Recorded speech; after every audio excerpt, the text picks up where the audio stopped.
இன்னைக்கு நம்ம நாளை பிரபுபாதர் மறைந்த தினம். அதனால இன்னைக்கு ஸ்ரீல பிரபுபாதருடைய வாழ்க்கை வரலாறு பற்றி பார்ப்போம். பிரபுபாதரை பற்றி பேசுவதற்கு எனக்கு எந்த தகுதியும் இல்லை. ஆனால் அவருடைய கருணை என்னை இங்கு பேச வைக்கும் என்ற நம்பிக்கையில தான் இந்த முயற்சியை செய்கிறேன். பிரபுபாதர் ஒரு மகாபாகவதன். நம்முடைய அடுத்த 10,000 ஆண்டுகளுக்கு உலகத்துல பக்தி இயக்கத்தினுடைய ஆச்சாரியன் பிரபுபாதர் தான்.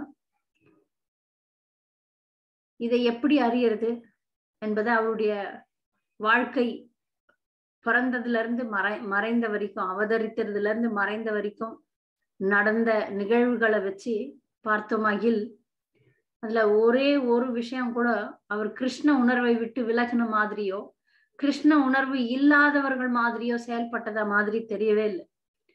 அனைத்து செயல்களும், பிரபுபாதருடைய அனைத்து செயல்களும், அவர் ஒரு மகாபாகவதன், உத்தம அதிகாரி, ஆச்சாரியன், இந்த உலகத்துக்கு வந்த ஒரு மாபெரும் ஆச்சாரியன்றத பக்கம் போட்டு காட்டுது. பக்தர்கள் அவருடைய வாழ்க்கை வரலாறை கண்டிப்பாக பலமுறை படிக்கணும்.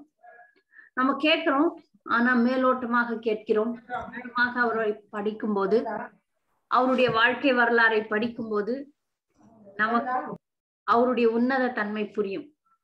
அவர் சாதாரணமானவர் இல்லை என்பது தெரியும். அவர் மகாபாகவதன், அவர் சாதாரணமானவர் இல்லை. நம்முள்ள இருக்கிற எல்லாருக்காகவும் அவர் இங்கு வந்தார். நம்மை விடுவிப்பதற்காக வந்தார்ன்றது அவருடைய வாழ்க்கை வரலாறு படிக்கும்போது புரியும். இன்னைக்கு உலகம் எங்கும் பல தரப்பட்ட, பல மொழிகளை பேசும், பல நாடுகளில் வாழும் ஜாதி மத இன பேதம் இன்றி எல்லாருக்குமே கிருஷ்ண உணர்வு கிடைச்சிருக்குன்னா அதற்கு காரணம் ஸ்ரீல பிரபுபாதருடைய இடையறாத உழைப்பு, அவருடைய முயற்சின்றதுதான் மிக முக்கியமான ஒரு விஷயம். பல விஷயங்கள் ஆன்மீகத்துல ஆயிரக்கணக்கான விஷயங்கள் நமக்கு சொல்லி கொடுத்தவர், நம்மை வழிகாட்டியவர் ஸ்ரீல பிரபுபாதர். அவருடைய வாழ்க்கை வரலாறு சுருக்கமா பார்த்துட்டு அவருடைய முக்கியமான வழிகாட்டுதல்களை பற்றி இன்னைக்கு சிந்திப்போம். ஸ்ரீல பிரபுபாதர் 1896 ஆண்டு கல்கத்தால கௌர்மோகன் டே, ரஜினி அப்படின்ற வைஷ்ணவ தம்பதிகள், அவங்க 2 பேருமே வைஷ்ணவர்கள் தான். அவர்களுக்கு மகனாக பிறந்தார், ஒரே மகன். மற்ற குழந்தைகள்லாம் பெண் குழந்தைகள் தான். கல்கத்தா நகரத்துல பிறந்தார். அப்போ இந்தியா ஆங்கிலேய ஆட்சி காலத்துல இருந்தது.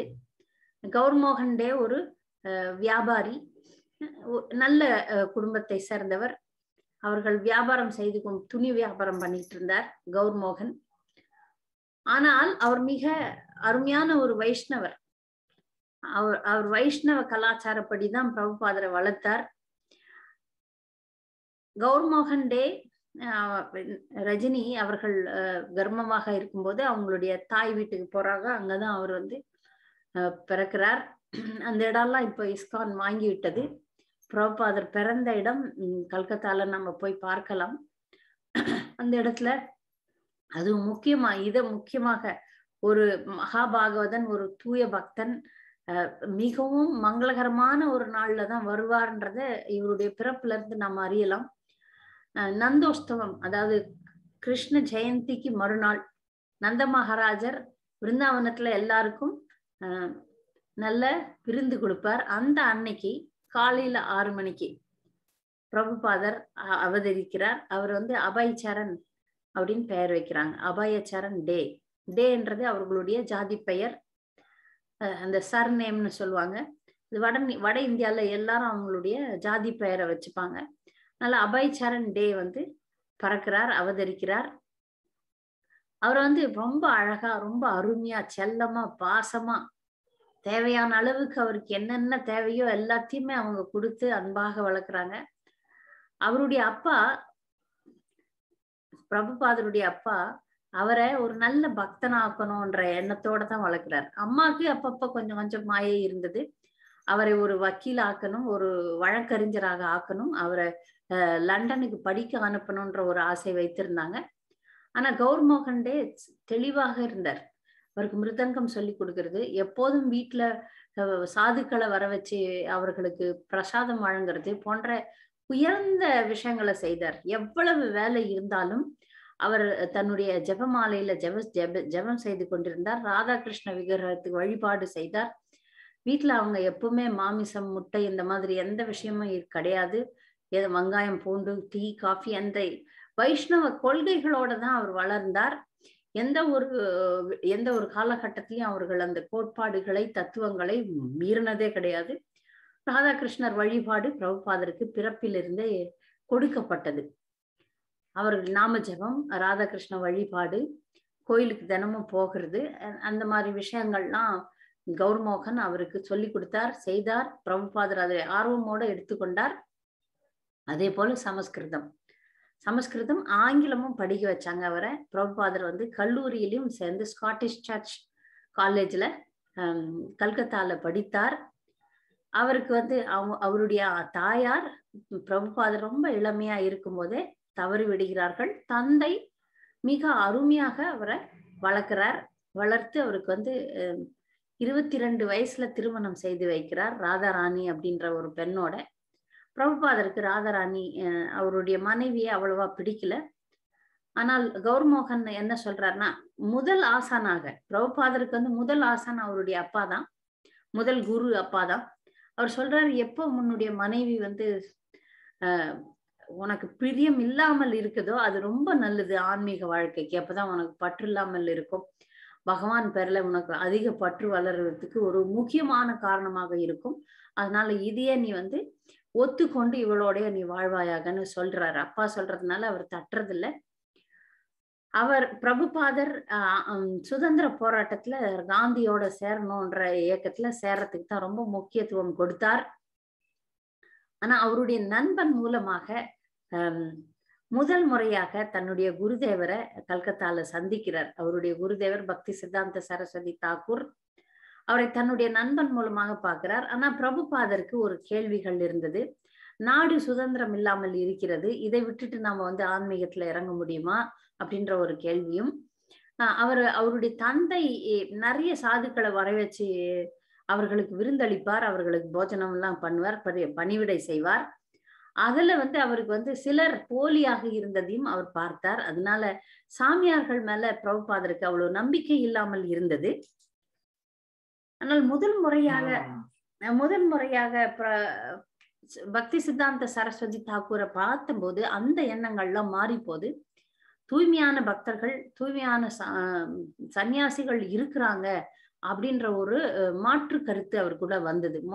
முதல் சந்திப்பே அவருள்ள மிகப்பெரிய மாற்றத்தை ஏற்படுத்துகிறது. பக்தி சித்தாந்த சரஸ்வதி தாக்கூர் மிக அருமையாக ஒரு உபன்யாசம் கொடுக்கிறார். அந்த உபன்யாசத்துக்கு பிரபுபாதரும் அவருடைய நண்பரும் அதை கேட்டுக்கொண்டிருக்கிறார்கள். அப்ப இவர்களை பார்த்த மாத்திரத்துல பக்தி சித்தாந்த சரஸ்வதி தாக்கூர் முக்கியமாக பிரபுபாதருக்கு சொல்றார், நீ ஆங்கிலம் படித்தவன், வெளிநாடுகளுக்கு சென்று கிருஷ்ண உணர்வை பரப்ப வேண்டும் அப்படின்னு சொல்றார். அப்போ பிரபுபாதர் மிக தைரியமாக அவரிடம் கேட்கிறார், நாடு இப்போது சிறைப்பட்டு ஆங்கிலேய ஆட்சியில் அடிமைப்பட்டு கொண்டிருக்கிறது, இந்த சூழ்நிலையில் நமக்கு சுதந்திரம் தானே முக்கியம், பக்தி பிரச்சாரம் முக்கியமானு கேட்கும்போது பக்தி சித்தாந்த சரஸ்வதி தாக்கூரர் சொல்றார், இந்த அரசுகள் ஆட்சிகள் மாறலாம், வரலாம், போலாம், ஆனால் உண்மையாகவே நாம் ஒவ்வொரு ஜீவனும் கட்டுண்டு இருக்கிறது, இந்த உண்மையை நீ உலகம் எங்கும் பரப்ப வேண்டும், இதுதான் சைத்தன்ய மகாபிரபுனுடைய வேண்டுகோள், இதுதான் மிக முக்கியமான காரியம். இந்த நாட்டுக்கு சுதந்திரம் கிடைக்க வேண்டும் என்பது முக்கியமான விஷயமாக இருந்தாலும் அதை விட முக்கியமானது ஒவ்வொரு ஜீவனும் சுதந்திரப்பட வேண்டும் அப்படின்றத மிக தைரியமாக அவர் சொல்றார். அப்போ அவருடைய அந்த பதில் பிரபுபாதருக்கு மிக தெளிவாக புரிகிறது. இயல்பாகவே ஒரு பக்தன், பிரபுபாதர் இயல்பானவே இயற்கையான பக்தன், அதனால அவருடைய கருத்துக்கள் விரைவாக புரிந்து விடுகிறது அவருக்கு. அவரிடம் தீட்சை எடுக்க வேண்டும் அப்படின்ற ஒரு தீவிர ஆசையில இருக்கிறார். அவருடைய சூழ்நிலை, வாழ்க்கை, குடும்ப பிரச்சனைகள் அதெல்லாம் அவரை ஒரு கட்டுதல்ல வைக்குது. 1922ஆம் ஆண்டு அவரை குருதேவரை சந்திக்கிறார். 33ஆம் ஆண்டு அவர் தீட்சை பெறுகிறார். தீட்சை பெற்று எப்போதுமே குருதேவருக்கு எப்படி சேவை செய்வது, பிரபுபாதர் நமக்கு சொல்லி கொடுக்கறது. அது எப்படின்னா, ஒரு குருவை எப்படி அறியறது? குருவுக்கான முதல் தகுதி அவர் நல்ல சிஷ்யன். பிரபுபாதருடைய வாழ்க்கை முழுக்க நம்ம பாக்குறது, அவர் நல்ல சிஷ்யனாக இருந்தார். அவருடைய எல்லா வெற்றிகளுக்கும் காரணம் தன்னுடைய குருன்னு தான் சொல்லுவார். என்னுடைய குருனுடைய கருணை, குரு பரம்பரையினுடைய கருணை தான் என்னுடைய வெற்றிக்கு காரணம்னு பக்கம் எழுதுவார். பிரபுபாதர் தீட்சை எடுக்கும் போது கூட அவர் கிரகஸ்தனாகத்தான் இருந்தார். எப்போதும் தன்னுடைய குருதேவர் அவருக்கு கொடுத்த கட்டளைகளையே தியானித்து கொண்டிருப்பார். எப்ப நான் இந்த குருதேவர் ஆங்கிலத்துல எல்லா சாஸ்திரங்களையும் மொழிபெயர்ப்பு செய்து ஆங்கிலத்தில் அச்சடித்து மக்களுக்கு விநியோகம் செய்ய வேண்டும், புத்தக விநியோகம்ன்ற ஒரு கட்டளையும், வெளிநாடுகளுக்கு சென்று மேற்கத்திய நாடுகளுக்கு சென்று பிரச்சாரம் செய்ய வேண்டும்ன்ற கட்டளையுமே அவருடைய மனதில் சதா சர்வ நேரமும் ஓடிக்கொண்டிருக்கும். விடிகாலையில் எழுந்து கொள்வார். தனக்கு அந்த காலத்துலதான் 64 மாலைகள், நமக்கு பிரபுபாதர் கருணையினால 16 மாலைகள் தான் சொல்லி இருக்கிறார். அவருடைய காலகட்டத்துல 64 மாலைகள் தினமும் ஜெபிக்கணும், குடும்பத்தை கவனிக்கணும், பிரச்சாரத்துக்கு செல்லணும், கூடவே பக்திக்கான அந்த கௌடிய மாட்டுகள்லாம் சென்று சத் சங்கம் எல்லாம் எடுத்துக்கொண்டு சாதுக்களை மகிழ்விக்கணும்ன்ற முயற்சியில பிரபுபாதர் எப்போதும் ஈடுபட்டு கொண்டிருப்பார். வியாபார நோக்கமாக எங்கு சென்றாலும் அங்க வெளியே எதுவும் சாப்பிட மாட்டார். வைஷ்ணவ நியமங்கள் கோட்பாடுகளின் படி அவர் வாழ்ந்து வந்தார். அவருக்கு 4 குழந்தைகள், பிரபுபாதருக்கு 4 குழந்தைகள். விருந்தாவன் சந்திர டே, பிரயாகராஜ், மதுரா மோகன் டே, சுலக்ஷனான்ற ஒரு பெண்ணு, இப்படி 3 ஆண்கள் 1 பெண் குழந்தை இருந்தது. குடும்பத்தை நன்றாக பராமரித்தார். அவர் வியாபாரத்துல வரக்கூடிய லாபத்தை கொண்டு புத்தகங்களை அச்சடித்து குரு மகாராஜரை, குருதேவரை திருப்தி செய்ய வேண்டும்ன்ற நோக்கத்தோட அவர் பல விதமான வியாபாரங்களை செய்வார். அப்படி இந்த மருந்து கம்பெனி ஒண்ணு வச்சிருந்தார் அவர் பிரபுபாதர். அந்த மருந்து தயாரித்து அதை விநியோகம் செய்யறது அவருடைய வியாபாரமாக இருந்தது. அதன்படி அவர் இந்தியா முழுக்க அலகாபாத்லயும் சில காலம் வாழ்ந்து வந்தார். இப்படியாக அவர் சென்று கொண்டிருக்கும் போது அவருடைய வியாபாரத்துல குழந்தைகள்லாம் வளர ஆரம்பிச்சாங்க. குடும்பத்தையும் பக்தியையும் அவர் சரியாக கொண்டு போய் கொண்டிருந்தார். ஆனா வியாபாரத்துல அவர் நினைச்ச முன்னேற்றம் வரல. ஒரு பக்தனை தன் வழி கொண்டு வரணும்னா கடவுள் பல சோதனைகளை கொடுப்பார். முழுக்க கிருஷ்ணருக்கு பிரபுபாதர் அர்ப்பணிக்க வேண்டும், கிருஷ்ணருடைய இயக்கத்துலதான் இருக்கணும் பிரபுபாதர்ன்றது கிருஷ்ணருடைய ஏற்பாடு. அதனால அவருடைய பௌதிகமான எந்த ஒரு வியாபாரமும் மிக பெரிய அளவுல போக முடியாமல் இறங்கி போயிடும். அதனால அவருடைய குடும்பம் கல்கத்தால இருந்தது. ஆனா குடும்பத்தினர் நல்லவங்க, முக்கியமா அவருடைய மனைவி நல்லவள். ஆனால் பிரபுபாதருடைய பக்திக்கோ பக்தி பிரச்சாரத்துக்கோ எந்த விதத்திலையும் ஒத்துழைப்பே கொடுக்கல. அவருடைய எண்ணம் இவங்களும் தீட்சை பெற்று தன்னுடைய குருதேவனுடைய சேவையில அவங்களும் ஈடுபடணும்ன்றது ஒரு ஆவலாக இருந்தாலும், அவள் நல்ல மனைவியாக இருந்தால், ஆனா நல்ல பக்தராக இல்ல பிரபுபாதருக்கு ஒத்துழைக்கக்கூடிய ஒருத்தராக இருக்கவில்லை. பிரபுபாதர் இடைவிடாமல் குருதேவர் சொன்னதை கேட்டு அவருடைய கட்டளைக்கு இணங்க புத்தகங்களை மொழிபெயர்ப்பு செய்வதும் கட்டுரைகளை எழுதுவதும் இப்படியாக எழுதி கொண்டிருந்தார். ஒரு முறை அவருடைய குருதேவருடைய வியாச பூஜையின் போது மிக அருமையான ஒரு சொற்பொழிவை, வியாச பூஜை அன்று, வியாச பூஜைன்னா என்னன்னு தெரிஞ்சுக்கணும் பக்தர்கள். குரு என்பவர் வியாசரை பிரதிநிதிப்பவர், வியாசதேவரை பிரதிநிதிப்பவர். குரு தத்துவம் என்பது ஒன்றுதான். மனிதர்கள் வேறப்படலாம், ஆனா அந்த குரு நிலையில் இருக்கக்கூடியவர்கள் ஒரே விஷயத்தை தான் சொல்றாங்க. அதனால குருனுடைய அவதரித்த நாள், குருனுடைய மறைந்த நாள் ரெண்டுமே வியாச பூஜையாக கொண்டாட வேண்டும். அப்படியாக பிரபுபாதர் தன்னுடைய குருதேவர் இருந்த காலகட்டத்திலேயே அவருக்கு வியாச பூஜை நடந்தப்ப பிரபுபாதர் மிக அருமையான ஒரு கட்டுரை எழுதி சமர்ப்பிக்கிறார். இத பார்த்த உடனே பக்தி சித்தாந்த சரஸ்வதி தாக்கூர் தன்னுடைய சிஷ்யர்களுக்கு சொல்றார், இந்த அபய்சரண் எழுதக்கூடிய, அபய்சரண் தாசன் பேர் வாங்கிட்டாரு, எழுதக்கூடிய எல்லா கட்டுரைகளையும் கேள்வி கேட்காம பிரசுரிக்கணும் அப்படின்ற கட்டளையை தன்னுடைய சிஷ்யர்களுக்கு சொல்றார். சில நேரங்கள்ல பிரபுபாதரும் அவருடைய குருவும் நிறைய நெருங்கி பழகல. ஆனா பழகிய காலங்கள் எப்பெல்லாம் பிரபுபாதர் அவருடைய குருவை பார்த்தாரோ அப்பெல்லாம் அவர் பக்தி சித்தாந்த சரஸ்வதி தாக்கூர் இவரை கொண்டு மிகப்பெரிய வேலையை சாதிக்க வேண்டும்ன்ற எண்ணம் தெளிவாக தெரிகிறது. அதுல அவர் சொல்வார், நான் மறைந்த பிறகு இந்த கௌடிய மட்ல எல்லாரும் இங்க கௌடிய மட்ல இருக்கிற இந்த மார்பிள் கற்களுக்கு போராட போறாங்க. இவர்கள் இதுக்குதான் போட்டி போட்டுன்னு நான் போன பிறகு இந்த சொத்துக்கும் பணத்துக்கும் தான் பதவிக்கும் சண்டை போட போறாங்க.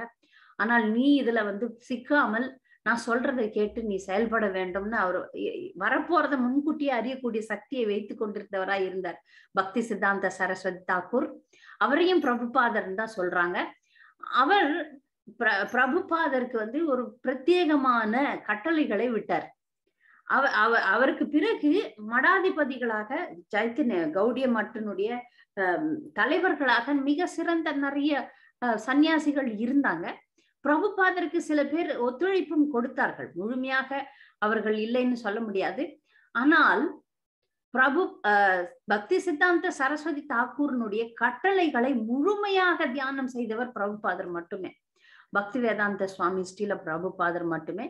அதற்காக இந்த கடைசி பிரபுபாதருடைய கடைசி 11 வருடங்கள் பொற்காலமாக இருந்தது. ஆனால் அதுவரையில் பிரபுபாதர் எவ்வளவு கஷ்டப்பட்டார்ன்றதுதான் நாம எல்லாம் உணரணும். இன்னைக்கு நம்ம நமக்கு பக்தர்கள் அனைவருக்கும் மிக சுலபமாக பக்தி கொடுக்கப்பட்டிருக்கிறது. அந்த சுலபம் பிரபுபாதர் வாழ்க்கையில இல்லவே இல்லை. இன்னைக்கு ஒரு பக்கம் அச்சடிச்சு அவர் பிரச்சாரம் செய்வதற்கு அவ்வளவு கஷ்டப்பட்டிருக்கிறார். குடும்பத்துல ஒத்துழைப்பு கிடையாது, குரு சகோதரர்களும் ஒத்துழைப்பு கொடுக்கவே இல்லை அவருக்கு. அவர் அந்த கடைசி 11 வருடங்களும் கஷ்டப்பட்டார். அதற்கு முன்னாடியும் அதை விட 10 மடங்கு 20 மடங்கு 100 மடங்கு கஷ்டப்பட்டார்ன்றத பக்தர்கள் அனைவரும் உணர வேண்டும். அப்பனா நமக்கு இந்த பக்தி கிடைக்கணும்ன்றதுக்காக அவர் நமக்காக அஸ்திவாரம் போட்டு கொடுத்திருக்கிறார். நமக்கு தேவையான இனி வரக்கூடிய கலியுகத்துல 10,000 வருஷம் பக்தி இருக்கும்னு சொல்றாங்க. இப்பத்துல இருந்து இன்னும் 10,000 வருஷம் பக்தி இருக்கும். அந்த 10,000 வருஷத்துக்கு தேவையான சொத்து, பக்தி சொத்து, ஆன்மீக விஷயங்களை நமக்கு கொடுத்து விட்டு போயிருக்கிறார் பிரபுபாதர். அதனால அவர் எவ்வளவு கஷ்டப்பட்டிருக்கணும்ன்றத பார்க்கணும். அவருடைய வாழ்க்கை வரலாறு பார்த்துட்டு இழகாத மனம் ஏதாவது ஒண்ணு இருந்ததுன்னா அது மிருக ஜென்மமாகத்தான் இருக்க முடியும். பிரபுபாதர் அவ்வளவு கஷ்டப்பட்டிருக்கிறார். நாம எப்படி பிரகலாத் மகாராஜர் கிருஷ்ண உணர்வுல தன்னுடைய தந்தை தன்னை தூக்கி நெருப்புல போட்டப்பவும் மலையிலிருந்து கீழே போட்டப்பவும் பாம்புகளுக்கு நடுவுல விட்டப்பவும் இடைவிடாமல் தீவிர பக்தராக இருந்தாரோ அதே போல ஸ்ரீல பிரபுபாதர் பல கஷ்டங்கள் வந்தது. எல்லா கஷ்டத்தையும் மிக மிக தெளிவாக அமைதியாக கிருஷ்ணருக்காக, குருதேவருக்காக, குரு பரம்பரைக்காக தாங்கினார்ன்றத நம்ம பார்க்க போறோம். வியாபாரத்துல பெரும் நஷ்டம் வருது. மற்ற குரு சகோதரர்களுக்கு கிடைத்த குருதேவரின் சந்திப்பு கூட பிரபுபாதருக்கு அதிகமாக கிடைக்கவில்லை. இதையும் நம்ம மேற்கோள் கொள்ளணும். நிறைய முறை பக்தர்கள் நினைச்சுப்பாங்க குருதேவர் இப்ப பக்கத்திலே போய் உட்காந்துக்கிறதுனால நமக்கு பக்தி வரும்னு நினைக்கிறாங்க. இல்ல, குருதேவருடைய கட்டளையை நாம் நிறைவேற்ற வேண்டும். குருனுடைய சாநித்தியம் மிக மிக முக்கியம். குருனுடைய வார்த்தைகளை நாம் கேட்டு நடப்பது அதை விட முக்கியம். குருனுடைய சாநித்தியம் முக்கியம், அதை விட அவருடைய அறிவுரைகளை நாம் கேட்டு நடப்பது மிக மிக முக்கியம்ன்றது பிரபுபாதருடைய வாழ்க்கையில இருந்து நாம் பார்க்கலாம். ஏன்னா பக்தி சித்தாந்த சரஸ்வதி தாக்கூரோட கூடவே இருந்தவர்கள் இருக்கிறாங்க. ஆனா பிரபுபாதருக்கு அந்த வாய்ப்பு இல்லை என்றாலும் அதை பயன்படுத்தி கொண்டு அவர் கொடுத்த பொக்கிஷங்களை மிகப்பெரிய பொக்கிஷமாக மாற்றிய பெருமை ஸ்ரீல பிரபுபாதருக்கு தான் உண்டு. அதனால அவர் 1944 பகவத் தர்சனம், இந்த பேக் டு காடட் மேகசின் அப்படின்ற ஆங்கிலத்துல சொல்லப்படுறது. பேக் டு காடட்னா மீண்டும் ஆன்மீக உலகத்துக்கு திரும்புதல். அந்த பத்திரிகையை மாசத்துல 2 பத்திரிகை, 2 வாரங்களுக்கு ஒரு முறை ஒரு பத்திரிகையை வெளியிடணும்னா அவ்வளோ கஷ்டப்பட்டிருக்கிறார். அந்த காலத்துல எல்லாம் இப்பெல்லாம் கம்ப்யூட்டர்ல டைப் அடிச்சு அப்படி விட்டோம்னா அப்படி பிரிண்ட் அவுட் வர மாதிரி எல்லாம் இல்லை. அவரே கையில எழுதணும். அதை கொண்டு போய் அவர் டைப் அடிப்பார். டைப் அடிச்சு அந்த பிரிண்டருக்கு கொடுப்பார். பிரிண்டிங் மிஷினை போய் அவர் அந்த ப்ரூஃப் ரீடிங் அவரே பார்ப்பார். இப்ப எழுத்து பிழைகள்லாம் அவரே பார்ப்பார். பார்த்து அதற்கு காசும் யாரும் கொடுக்க மாட்டாங்க. அவரே தன் சொந்த பணத்தை சேர்த்து வச்ச பணத்தை செலவு பண்ணி இந்த மாதிரி முதல் முறையாக அவர் வந்து பேக் டு கார்டன் மேகசின் 1947 ஆரம்பிக்கிறார். அதை தொடர்ந்து நடத்துவதற்கு ரொம்ப கஷ்டப்படுறார். ஒவ்வொரு பத்திரிகையிலும் அவரே பல கட்டுரைகளை, முக்கியமான கட்டுரைகளை எழுதுவார். பக்தி வினோத் தாக்கூர், பக்தி சித்தாந்த சரஸ்வதி தாக்கூர்னுடைய மிக உயர்ந்த வங்காள மொழி கட்டுரைகளை ஆங்கிலத்துல மொழிபெயர்த்து, இந்தியில மொழிபெயர்த்து எழுதுவார். இப்படிலாம் எழுதி கொண்டே இருந்தார். அவருடைய போராட்டம் தொடர்ந்து கொண்டிருந்தது. ஏன்னா வியாபாரத்துல அவருக்கு வந்து சரியான முன்னேற்றம் ஏற்படல. அதே போல குடும்பத்துல வளர்ந்த மகன்கள் இருந்தாங்க. அவர்களும் சரி, அவருடைய மனைவியும் சரி, சரியான முறையில பிரபுபாதருக்கு ஒத்துழைப்பு தரவில்லை. அவர் ஒரு முறை பிரபுபாதர் அடிக்கடி தன்னுடைய மனைவிக்கு சொல்வார், நீ வந்து டீ குடிக்கிறத விட்டு விடணும், இது வந்து பக்திக்கு உகந்த காரியம் இல்லை அப்படின்னு சொல்லும்போது மனைவி வந்து அதை ரொம்ப சாதாரணமா எடுத்துக்கிறாங்க, அலட்சியமா பண்ணுவாங்க. பரவாயில்ல, இவர் அப்படிதான் பேசுவார் அப்படி சொல்லி அவர் வந்து அந்த அம்மா அதை மிகவும் கருத்தோட அவங்க எடுத்துக்கொள்ளவில்லை. ஒரு முறை பிரபுபாதர் பாகவதத்துக்கு மொழிபெயர்ப்பு எழுதி வச்சிருப்பார். அப்பெல்லாம் வந்து கம்ப்யூட்டர் எல்லாம் கிடையாது, கையில தான் எழுதி வைக்கணும். கையில எழுதி வச்ச அத்தனை காகிதங்களையும் பேப்பர்காரனுக்கு போட்டுட்டு அவங்க டீ பொட்டலம் வாங்கி அதை டீ குடிச்சிருவாங்க. பிரபுபாதர் வந்து தேடிய போது அது கிடைக்கல. அப்ப அவங்க வந்து அவரை மனைவியை கேட்பாங்க, எழுதி வைத்த காகிதங்கள்லாம் காணுமேனு. நான் தான் எடுத்து பேப்பர்காரனுக்கு போட்டேன் அப்படின்னு சொல்லும்போது பிரபுபாதருடைய மனம் மிகவும் உடைந்து விடுகிறது. அப்ப மனைவியை கேட்பார், நீங்க 2 விஷயத்துல ஏதா ஒண்ணுத்தை தான் நீங்க தேர்ந்தெடுக்க வேண்டும், கணவனா டீயா என்பதை நீங்க தேர்ந்தெடுங்கள் அப்படின்னு சொல்லும்போது டீ ஆர் மீ அப்படின்னு எழுதுவார் பிரபுபாதர். டீ ஆர் மீ அப்படின்னும் போது அவங்க வந்து டீ தான் அப்படின்னு சொல்லுவாங்க சிரிச்சுக்கிட்டே. அது ஒரு இப்படி ஒரு பெருசா ஒரு விஷயமா எடுத்துக்கொள்ளாமல் டீ தான் எனக்கு முக்கியம் அப்படின்னு சொல்லும்போது பிரபுபாதர் அதை பகவானுடைய கட்டளையாக, அவங்க நாக்குல வந்து பகவான் உட்கார்ந்து தனக்கு கட்டளையிட்டதாக எடுத்துக்கொண்டு வானப்பிரஸ்த வாழ்க்கையை எடுப்பதாக சொல்லி கடிதம் எழுதி வச்சுட்டு வீட்டை விட்டு போயிடுறார். 1954 பிரபுபாதர் வானப்பிரஸ்தம் எடுக்கிறார். பிரபுபாதர் வானப்பிரஸ்தம் எடுத்து அதுக்கப்புறம் அவர் பிருந்தாவனத்துல முழு நேர தொண்டராக பிருந்தாவனத்துல அவர் 2 இடத்துல வாழறார். முதல்ல வந்து வம்சிகோபால் கோயில்ல இருக்கிறார். அங்கிருந்து கொண்டு எழுதுவார்.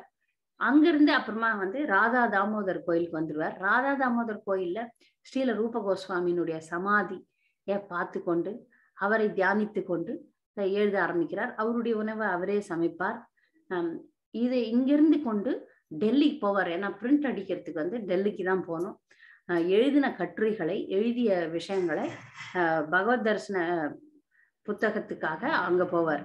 அதுக்கப்புறம் சில பேர் சொன்னாங்க, நீங்க அந்த மாதிரி மேகசீனா விடுறதை விட ஒரு முக்கிய புத்தகமாக வெளியிட ஆரம்பிங்களேன், பகவத்கீதை கமெண்ட்ரி இல்ல பாகவதம் அப்படி நீங்க ஆரம்பிக்கலாமே அப்படின்னு சொல்லி சில பேர் சொல்றாங்க. அதற்கும் பிரபுபாதர் வந்து முயற்சி பண்றார். இதுக்கெல்லாம் டெல்லி போயிட்டு வர்றது மிக மிக கஷ்டமா இருக்கும். அப்ப ஒரு முறை அவர் அந்த புத்தக அச்சிடுவதற்காக டெல்லியில குளிரும் அதிகம், வெயிலும் அதிகம்.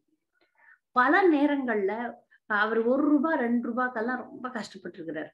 அவரே புத்தகம் அச்சடிச்சு அதை அவரே விநியோகம் பண்ணி, இந்த டீ கடையில எல்லாம் போய் விநியோகம் பண்ணுவாராம். இந்தியால இருந்த வரைக்கும் பிரபுபாதருக்கு வந்து அவ்வளவு ஆதரவோ அவ்வளவு ஒத்துழைப்போ யாருமே தரல. தனியாகத்தான் போராடினார். புத்தகம் அச்சிடுவதற்கோ அதை விநியோகம் செய்வதற்கோ அவரே தான் முயற்சி பண்ணியிருக்கிறார். ஒரு முறை கடும் வெயில்ல மயங்கி கீழே விழுறார். 2 முறை அந்த மாதிரி நடக்குது. ஒரு முறை மாடு முட்டி தள்ளிடும் அவரை. ஒரு முறை அவர் கடும் வெயில்ல மயங்கி விழுவார். யாருமே அவரை காப்பாத்தாமல் அதுக்கப்புறம் வந்து தானே எழுந்து சமாளிச்ச ஒரு காலகட்டமும் உண்டு.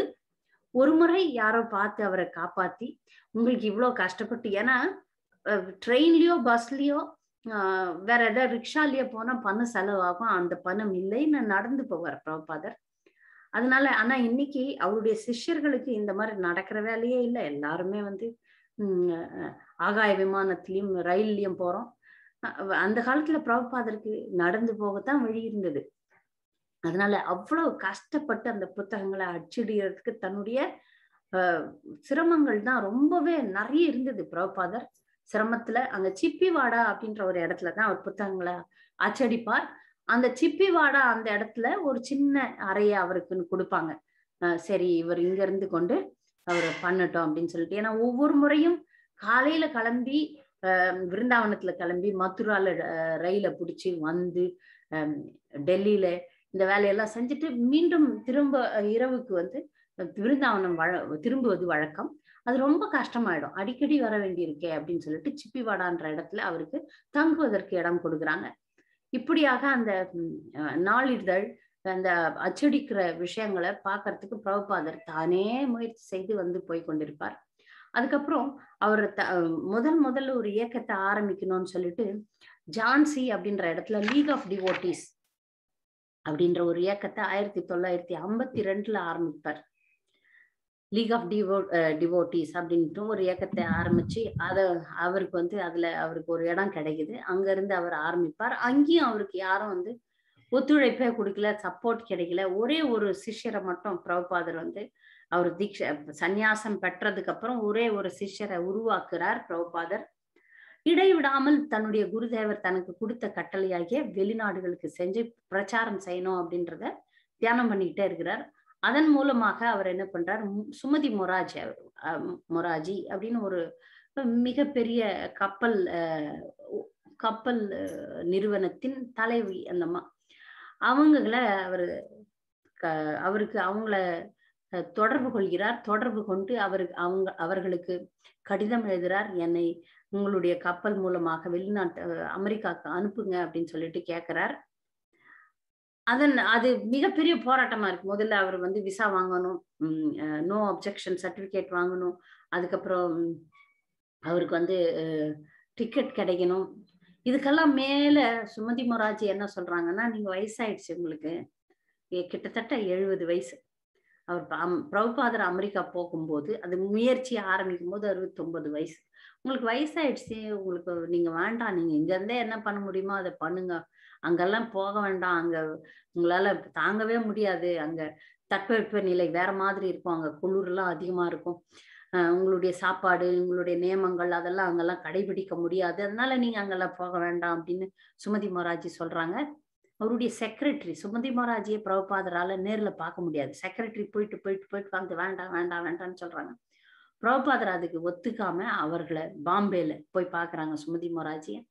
ரொம்ப வேண்டி கேட்டுக்கொண்டு நான் நேர்ல அந்த அம்மாவை பார்க்கணும்னு நேர்ல போய் பார்த்து, நீ என்னுடைய ஆரோக்கியத்தை பத்தி கவலையப்படாத, என்ன கிருஷ்ணர் காப்பாத்துவார், நான் போயே ஆகணும், என்னுடைய குருதேவருடைய கட்டளைன்னு சொல்லி வாதாடி அந்த அம்மா கடைசியில ஒத்துக்கிறா, டிக்கெட் கொடுக்குறா, எல்லா ஏற்பாடுகளையும் செய்யறார். அங்கிருந்து பாம்பேல இருந்து கல்கத்தாக்கு ஓடி வர்றார். ஏன்னா அந்த சரக்கு கப்பல் கல்கத்தால இருந்து கிளம்புது. அதற்குள்ள பிரபுபாதர் பகவத்கீதை எழுதி முடிச்சிடுறார். அதுக்கப்புறம் பாகவதத்துக்கான முதல் 3 காண்டங்களை எழுதிடுறாரு. எழுதி ஆங்கிலத்துல எழுதி ப்ரூஃப் ரீடிங் பண்ணி அதை அச்சடிச்சு அதுல ஒரு 4-5 ட்ரங்க் பெட்டியில ஏத்திக்கிறார். இங்க இருந்து அமெரிக்கா போகும்போது பிரபுபாதர் கையில இந்த ட்ரங்க் பெட்டிகளும் 40 ரூபாவும், அவருக்கே அவர் சமையல் செய்யறது கொள்றதுக்கு ஒரு அடுக்கு பாத்திரங்கள், ஒண்ணு மேல ஒண்ணுத்துல ரைஸ் வச்சிருவார், ஒண்ணுத்துல பருப்பு வச்சிருவார், ஒண்ணுத்துல காய்கறி வச்சிருவார், ஒரே நேரத்துல சமையல் செய்து விடுவார். அவருக்கு சமைக்கிறதுக்கான பாத்திரங்கள் 2-3 துணி அவ்வளவுதான் எடுத்துக்கிட்டார். இததான் முழுக்க கிருஷ்ணரை நம்பிதான், ஒரு தெரியாத ஊரு, தெரியாத நாடு, தெரியாத பழக்க வழக்கம், அங்க என்ன நடக்க போகுது எதுவுமே தெரியாது. அவர் ஜலதூதத்துல ஏறுறார். 1965ஆம் ஆண்டு அவர் இங்க இருந்து ஜலதூதா அப்படின்ற ஒரு கப்பல்ல கல்கத்தால இருந்து ஆரம்பிக்கிறார். அந்த கப்பலினுடைய மாலுமி வந்து அருண் பாண்டியா அப்படின்னு ஒருத்தர். அவர் இவருக்கு நல்ல வசதியெல்லாம் செய்து கொடுக்கிறார். ஒண்ணு மட்டும் தெரிஞ்சுக்கணும், கடல்ல வந்து அதிக நேரம் நம்மளால இருக்க முடியாது. அது வந்து கடல் நோயின்னு சொல்லுவாங்க, சீ சிக்னஸ் அப்படின்னு சொல்லுவாங்க. அது ஒரு 3 மணி நேரத்துக்கு மேல இருந்தாலே நமக்கு வந்துடும். நீங்க போய் பார்த்துருந்தீங்கன்னா தெரியும், கடல்ல வந்து ஒரு 10 நிமிஷம் 20 நிமிஷம் தான் இருக்க முடியும். அதுக்கு மேல நிறைய உள்ள போனோம்னா அது நம்மள வந்து மயக்கம், வாந்தி, பேதி எல்லாம் வரும். இப்போ பிரபுபாதர் இந்த வயசான காலத்துல சரக்கு கப்பல்ல கல்கத்தால இருந்து அமெரிக்கா போறதுக்கு 35 நாள் ஆயிருக்கு. கிட்டத்தட்ட கல்கத்தால இருந்து கொழும்பு போய், கொழும்புல இருந்து திருச்சூர், அந்த கொச்சின் வந்து கொச்சின்ல இருந்து பாம்பே வந்து, பாம்பேல இருந்து திரும்ப சூயஸ் கால்வாய் வழியாக அமெரிக்காவுக்கு போயிருக்கிறார். அப்ப இதுக்கு 35 நாள் ஆச்சு. 35 நாள்ல அவருடைய ஆரோக்கியம் மிக மிக பாதிக்கப்பட்டது. அவருடைய புத்தகங்கள்லாம் பாம்பேல இருந்து ஏற்றப்பட்டது. பாம்பேல கொண்டு போயிட்டு இருந்தார் அவர். அப்ப இங்க இருந்து கல்கத்தால இருந்து இப்படி துருப்பி சுத்திக்கின்னு அங்க போய், அங்க இருந்து போகும்போது, எப்போ பாம்பேயை விட்டு போகும்போது அவருக்கு 2 முறை கடலினுடைய சீற்றத்தினால பிரபுபாதருக்கு 2 முறை ஹார்ட் அட்டாக் வருது. அந்த ஹார்ட் அட்டாக் வந்து அது வரும்போது கிருஷ்ணரை முழுமையா நம்புறார். சொல்றார், ஒரு பாடல் எழுதுறார், எனக்கு வந்து பக்தி வேதாந்தா அப்படின்னு ஒரு பேர் கொடுத்திருக்கிறதே நீதான் கடவுளே, கிருஷ்ணரே. ஆனா நான் வந்து செயல்படுறதா, நான் என்ன பண்ண போறேன், என்ன ஆட்டிவிப்பவன் நீதான் அப்படின்னு சொல்லிட்டு ஒரு அருமையான ஒரு கவிதையை எழுதுறார். அந்த வழியை தாங்குறார். எந்த டாக்டர்கிட்டையும் போய் எந்த ஒரு மருந்தும், எந்த ஒரு ஆம்புலன்ஸ், எந்த ஒரு இதுவும் பண்ணல. அவர் முழுக்க முழுக்க கிருஷ்ணரை நம்பி அவர் அமைதியா யோசித்து பகவானுடைய நாமத்தை ஜபம் பண்ணிக்கிட்டே இருக்கிறார். நம்பிக்கை அப்ப ரொம்ப ஆட்டம் கொடுக்குது. நம்மளால முடியுமா, இவ்வளவு பெரிய வேதனை உடம்புல தாங்குறார் அவர். அப்ப கிருஷ்ணர் கனவுல வர்றார்.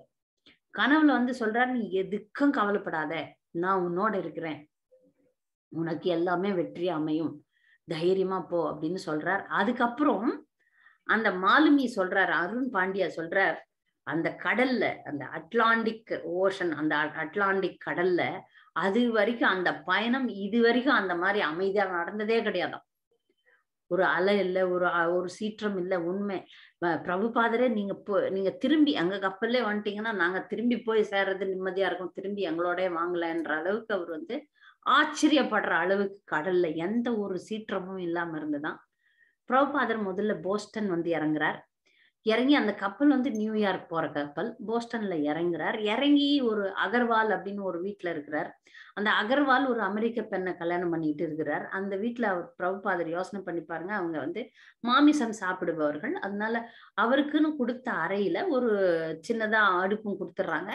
பிரபுபாதர் அவங்களது சாப்பாடுலாம் சாப்பிடாம ஒரு நல்ல விருந்தாளியாக இருந்திருக்கிறார். அந்த அம்மா இப்ப நிறைய இன்டர்வியூல எல்லாம் பேசும், மிஸ்ஸஸ் அகர்வால் ஒரு நல்ல விருந்தினராக இருந்து அங்க வந்து அந்த அவருக்குரிய பிரசாதத்தை அவர் சமைத்து கொண்டு, சூழ்நிலைகள் என்னவா இருக்கலாம், ஆனா கிருஷ்ண உணர்வை விட்டு விலகாதவன் தீரா அப்படின்னு நம்ம பகவத்கீதையில படிக்கிறோம். பிரபுபாதர் தீரனாக இருந்திருக்கிறார். எந்த சூழ்நிலையிலும் தன்னுடைய பக்திக்கு அவர் வந்து எந்த ஒரு பாதகமுமே, தன்னுடைய சாதனையை வந்து தெளிவாக அவர் தன்னுடைய நிலையிலிருந்து வழுவாத ஒரு தூய பக்தனாக இருந்திருக்கிறார். என்ன ஆட்டம் அது உடல் உபாதையாக இருக்கலாம், வெளி சூழ்நிலைகளாக இருக்கலாம், அது அவரை பாதிக்கவே இல்லை. அவருடைய மார்னிங் ப்ரோக்ராமா இருக்கட்டும், அதே சமயத்துல அது மற்றவர்கள் மேல வெறுப்பும் காட்டல. மற்றவர்களை அவர் வந்து தன்னுடைய பக்தியின் சக்தினால அப்படி ஈர்த்தார் அவர். அதனால இதுக்கப்புறம் இந்த அகர்வால் வீட்டுல இருந்து அவர் நியூயார்க் போறார். நியூயார்க்ல வந்து அவருக்கு வந்து தங்கறதுக்கோ சாப்பிடறதுக்கோ எதுக்கு வழி இல்லாம இருந்தது. அப்போ டாக்டர் மிஷரா அப்படின்னு ஒரு மாயாவதி ஒரு யோகா ஸ்டுடியோ வச்சிருந்தாரு. அந்த யோகா ஸ்டுடியோல அவரை தங்க வச்சுட்டாரு. அவர் ஆனா குளிச்சுட்டு மற்ற வேலைகள்லாம் பண்றதுக்கு டாக்டர் மிஷரா கிட்ட வந்தாகணும். இப்படி இருக்கச்ச பிரபுபாதர் என்ன பண்றாரு, பார்க்ல போய் நின்று கீர்த்தன் பண்ண ஆரம்பிப்பார். அந்த கீர்த்தனத்தை பாடி பார்த்து அதனால கவரப்பட்டு அவருக்கு சிஷ்யர்கள் சேர ஆரம்பிச்சாங்க. யாரோ ஒரு சுவாமியார் வந்திருக்கிறார், ரொம்ப சக்தி மிகுந்தவரா இருக்கிறாரு அப்படின்னு சொல்லிட்டு வர்றாங்க. பொதுவா மற்றவர்கள்லாம் என்ன சொல்லுவாங்கன்னா, பிரபுபாதர் கிட்ட இங்க அமெரிக்க நாட்டுக்கு வர்றவங்க எல்லாம் இங்க இருந்து என்ன எடுத்துக்கலாம் அப்படின்னு பாக்குறதுக்கு தான் வராங்க, நீங்க மட்டும்தான் என்ன கொடுக்கலாம். பிரபுபாதர் கொடுக்க வந்தார். அதனால அவர் வந்து ரொம்ப தன்னம்பிக்கையா இருந்தார். எதுவும் எடுக்க வரல. ஏதாவது எடுக்க வர்றவங்களுக்கு தான் இது கிடைக்குமோ அது கிடைக்காதோ அப்படின்னு ஒரு பௌதிகமான ரீதியில தான். மற்ற இந்தியால இருந்து நிறைய சன்னியாசிகள் சாமியார்கள் எல்லாம் போயிருக்கிறாங்க, தோல்வி ஆன்மீக ரீதியில தோல்விதான் அடைஞ்சாங்க. பிரபுபாதர் வந்து கொடுக்கதான் நம்ம வந்திருக்கிறோம், இவர்கள் கிட்ட இருந்து எடுக்க வரல, நம்ம கொடுக்கதான் வரணும்ன்ற சிந்தனையில தெளிவாக இருந்ததுனால ஒவ்வொரு கஷ்டத்திலையும் பகவான் விளக்கி விளக்கி விளக்கி அவருக்கு வழிகாட்டினார். அப்ப அந்த மாயாவாதி அந்த டாக்டர் மிஸ்ரான்றவர்கிட்ட இருந்து தப்பிச்சு அவருடைய சீஷர்கள் வந்து அவருக்குன்னு ஒரு இடம் கொடுக்குறாங்க. ஏன்னா ஒவ்வொரு இடத்துலயும் அவர் வந்து சொல்லுவாங்க, அங்க வந்திருக்கிற ஏற்கனவே வந்திருக்கும் அந்த வேற வேற இயக்கங்கள், வேற சாமியார்கள்லாம், அப்புறம் நீங்க வந்து பக்தி வேதாந்த சுவாமி நீங்க இங்க வரணும்னா இந்த நாட்டுக்கு ஏத்த மாதிரி உடையெல்லாம் மாத்திக்கணும், இந்த நாட்டுக்கு ஏத்த மாதிரி உங்களுடைய பண்பாடு, பழக்க வழக்கம், சாப்பாடு இதெல்லாம் நீங்க மாத்தணும், அப்பதான் இங்க வாழ முடியும்னு சொல்லுவாங்க. பிரபுபாதர் ஒரு நாளும் அதெல்லாம் பண்ணதே கிடையாது.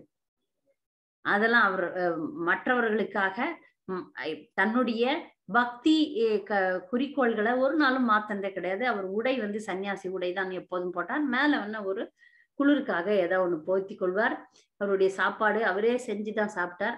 தன்னிடம் வந்து கற்றுக்கொண்டு புதுசா புதிதாக கற்றுக்கொள்பவர்களுக்கு எல்லாத்தையுமே சொல்லிக் கொடுக்க வேண்டிய நிர்பந்தம் பிரபுபாதருக்கு இருந்தது.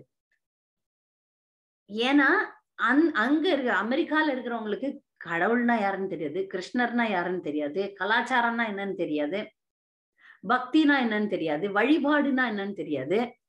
அப்போ எல்லாமே அவர்களுக்கு சொல்லி கொடுத்தார் பிரபுபாதர். இந்த அஸ்திவாரம் போட்டார் பாருங்க, அதுல வந்து அவர் பிரபுபாதர் மிக மிக தெளிவாக ஜெபம் பண்றது எப்படி, சமையல் செய்யறது எப்படி, குளிப்பது எப்படி, தூங்குவது எப்படி, பேசுவது எப்படி, மொழிபெயர்ப்பது எப்படி, எப்படி எல்லா தன்னுடைய சிஷ்யர்கள் முதல் கட்ட சிஷ்யர்களுக்கு அடிப்படை விஷயங்கள் மொத்தமே சொல்லிக் கொடுக்க வேண்டியதா இருந்தது பிரபுபாதருக்கு. ஆனா அதுல வந்து அவர் ஓய்வடையவில்லை.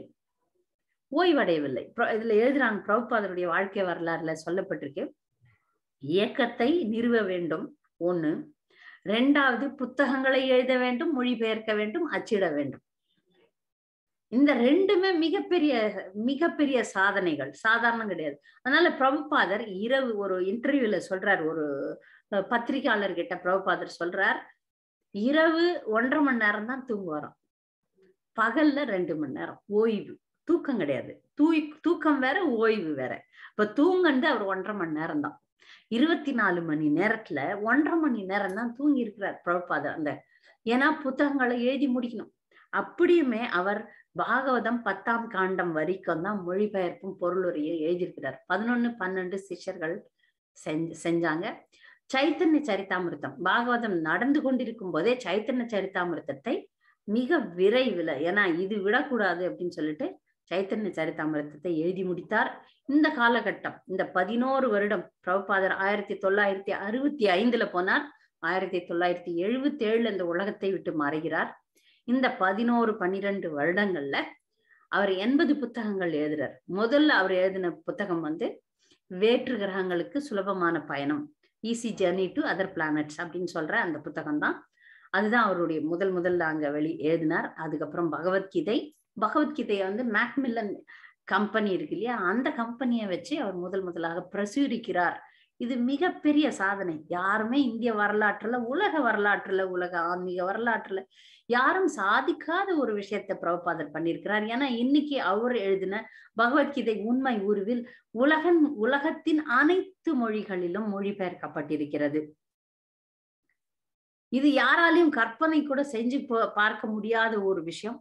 அவர் அமெரிக்கா போய் அந்த விஷயங்களுக்காக அவர் பாடுபடும் போது தன்னுடைய குரு சகோதரர்கள், மிக உயர்ந்த பணக்காரர்கள், இந்த சுமதி மொராஜி, இவர்களுக்கெல்லாம் இடைவிடாம அப்பெல்லாம் வந்து கடிதம் எழுதுற நாட்கள் தான், இடைவிடாமல் கடிதம் எழுதுவார். பிரபுபாதர் கேட்பார், தயவு செய்து இந்த இயக்கத்துக்கு ஒத்துழைப்பு கொடுங்கள், பணம் மூலமாகவோ இல்ல உங்களுடைய ஏதாவது ஒரு வசதி மூலமாகவோ கொடுங்க.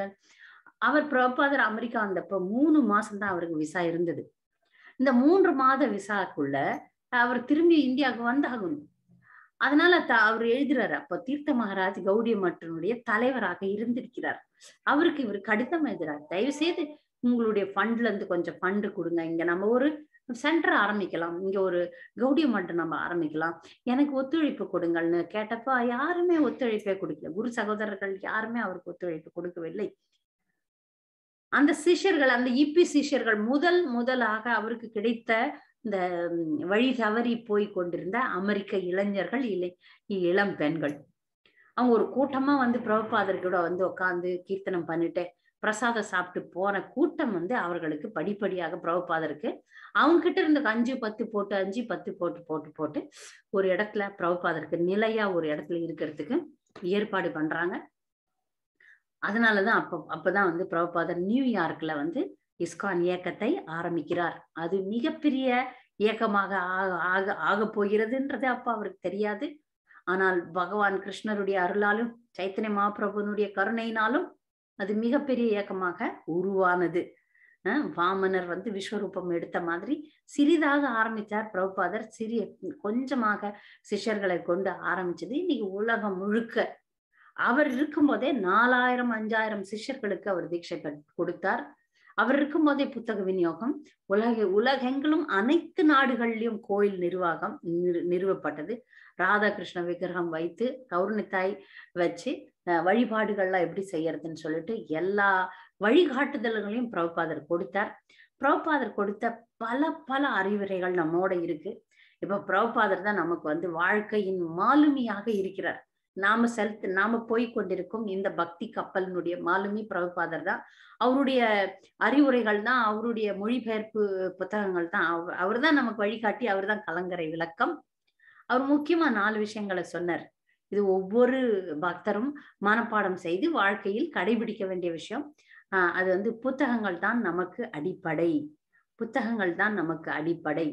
தூய்மையான வாழ்க்கை, தூய்மைதான் நமது வலிமை. தூய்மைதான் நமது வலிமைன்னு சொல்றது 4 விதிமுறைகளை நம்ம கடைபிடிக்கணும்ன்றதுக்கு அவர் கொடுக்கிற முக்கியத்துவம். பயன்பாடு என்பதுதான் நம்முடைய கொள்கை. எந்த ஒரு பொருள் நம்ம கிட்ட கிடைச்சாலும் அது கிருஷ்ண உணர்வுல பயன்படுத்திக்கணும். அது உயிருள்ள பொருள், உயிருள்ள மனிதனோ உயிரற்ற பொருளோ, ஜடம் சேத்தனம் ரெண்டும், எது நம்ம கிட்ட கிடைச்சாலும், எந்த பொருள் கிடைச்சாலும் அதை நம்ம பயன்படுத்தி கொள்ள வேண்டும். பயன்பாடு நமது கொள்கையாக இருக்க வேண்டும். பிரச்சாரம் நம்முடைய சாரமாக இருக்க வேண்டும். அப்படின்னு 4 கொள்கைகளை கொண்டுதான் நம்ம வந்து வழி நடத்துறார் பிரபுபாதர். சில அதிசயத்தக்க மாயாஜாலங்கள்னு சொல்லலாம். நம்ம என்ன நினைச்சுக்கிறோம், மாயாஜாலம்னா ஒருத்தர் வரணும், அவர் வந்து நம்முடைய நோயை டக்குன்னு குணப்படுத்திடணும், ஒருத்தர் வரணும் நமக்கு இவ்வளவு பணம் கொடுக்கணும், இப்படி நம்ம வந்து கற்பனையாக வாழ்ந்து கொண்டிருக்கிறோம். அப்படித்தானே பொதுமக்கள்லாம் அப்படித்தான் நினைக்கிறாங்க.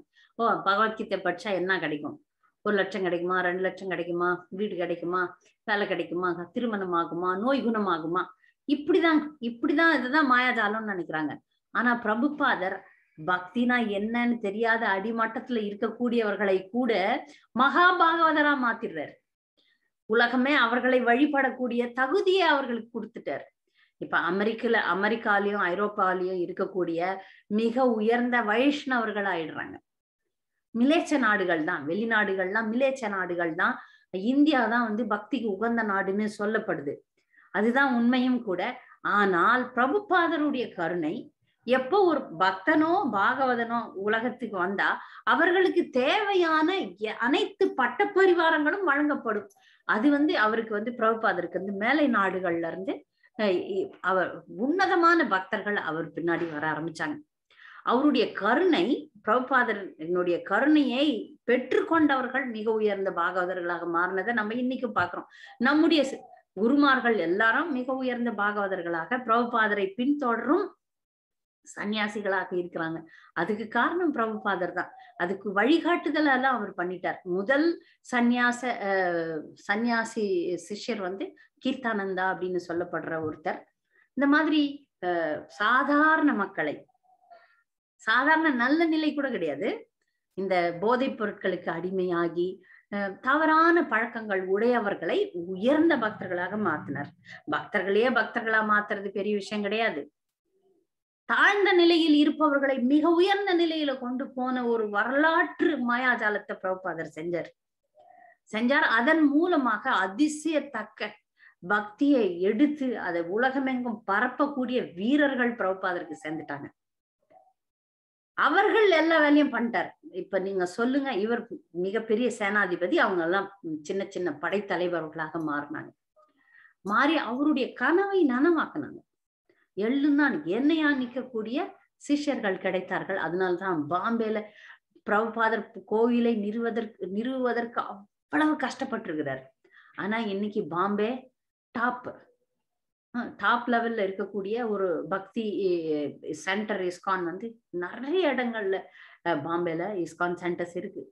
அதுல ஜூஹு தான் மிக மிக முக்கியமானது. ராதா ராஸ் பிஹாரி விக்கிரகங்கள் பிரபுபாதரால அங்க பிரதிஷ்டை செய்யப்பட்டவர்கள். பிரபுபாதருக்கு ரொம்ப பிரியமான பகவான் ராதா ராஸ் பிஹாரி. ஏன்னா பாம்பே என்னுடைய அலுவலகம்னு சொல்லியிருக்கிறார், மாயாப்பூர் என்னுடைய வழிபாட்டு ஸ்தலம்னு சொல்லியிருக்கிறார், பிருந்தாவனம் எனது வீடுன்னு சொல்லியிருக்கிறார். பிரபுபாதர் இந்தியாவிலும் இஸ்கானை வந்து இஸ்கான் கோயில்களை நிறுவறதுக்கு நிறுவினார். அவர் இருந்த காலகட்டத்துல 108 கோயில்கள், சமுதாய கூடங்கள், குருகுலங்கள், இப்படியாக நிறைய விஷயங்களை பிரபுபாதர் செஞ்சார். அதுல ஒரு சில அதிசயமான விஷயங்களை நான் இங்க பகிர்ந்து கொள்ளணும்னு பாக்குறேன்.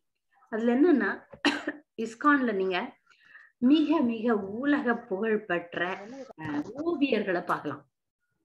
உலக புகழ் பெற்ற ஓவியர்கள் இஸ்கான்ல இருக்கிறாங்க. அவங்க எல்லாம் வரைஞ்ச சித்திரங்களை பார்த்தீங்கன்னா அந்த மாதிரி இல்லவே இல்லைங்க. என் வாழ்க்கையில நான் அவ்வளவு ஒரு அழகான ஓவியங்களை நான் பார்த்ததே கிடையாது. இஸ்கான்ல வர்றதுக்கு முன்னாடி இஸ்கான்னா என்னன்னு தெரியாது. ஆனா ஒண்ணு மட்டும் தெரியும், இங்கு மிக அழகான ஓவியங்கள் உண்டு. நாங்க இஸ்கானை தேடும்போது, நானும் என் கணவரும் இஸ்கானை தேடும்போது அந்த ஓவியங்களைத்தான் தேடினேன். ஏன்னா இந்த ஓவியங்கள் இஸ்கானுக்கே ரொம்பவே பிரத்யேகமானவை. அவங்க வந்து நிறைய உலகத்துல இருக்கிற நிறைய மக்கள் இஸ்கானுடைய படங்களை காப்பிரைட் இல்லாம எடுத்து உபயோகப்படுத்துறாங்க. ஆனா படங்கள்லாம் இந்த இஸ்கான் ஓவியர்கள் வரைந்ததுன்னு தெரியும். பிரபுபாதர் பாகவதத்துல ஒவ்வொரு கட்டத்திலையும் ஒரு சூழ்நிலையை வர்ணிக்கும் போது இப்படி படம் நீங்க வரையணும்னு சொல்வார் அந்த ஓவியர்களுக்கு. அதன்படிதான் அவங்க வரைஞ்சாங்க. பெரும்பாலும் இஸ்கான்ல இருக்கிற ஓவியங்கள்லாம் பாத்தீங்கன்னா அந்த ராதாராணியோ கோபிகளோ கிருஷ்ணரோ பாத்தீங்கன்னா கொஞ்சம் வெளிநாட்டுக்காரர் மாதிரி இருப்பாங்க. ராதாராணி முக்கியமா பாத்தீங்கன்னா ரொம்ப வெள்ளையா அழகா வெளிநாட்டு வாடை உள்ள ஒரு ஒரு டச் இருக்கும் அந்த படங்கள்ல பாத்தீங்கன்னா.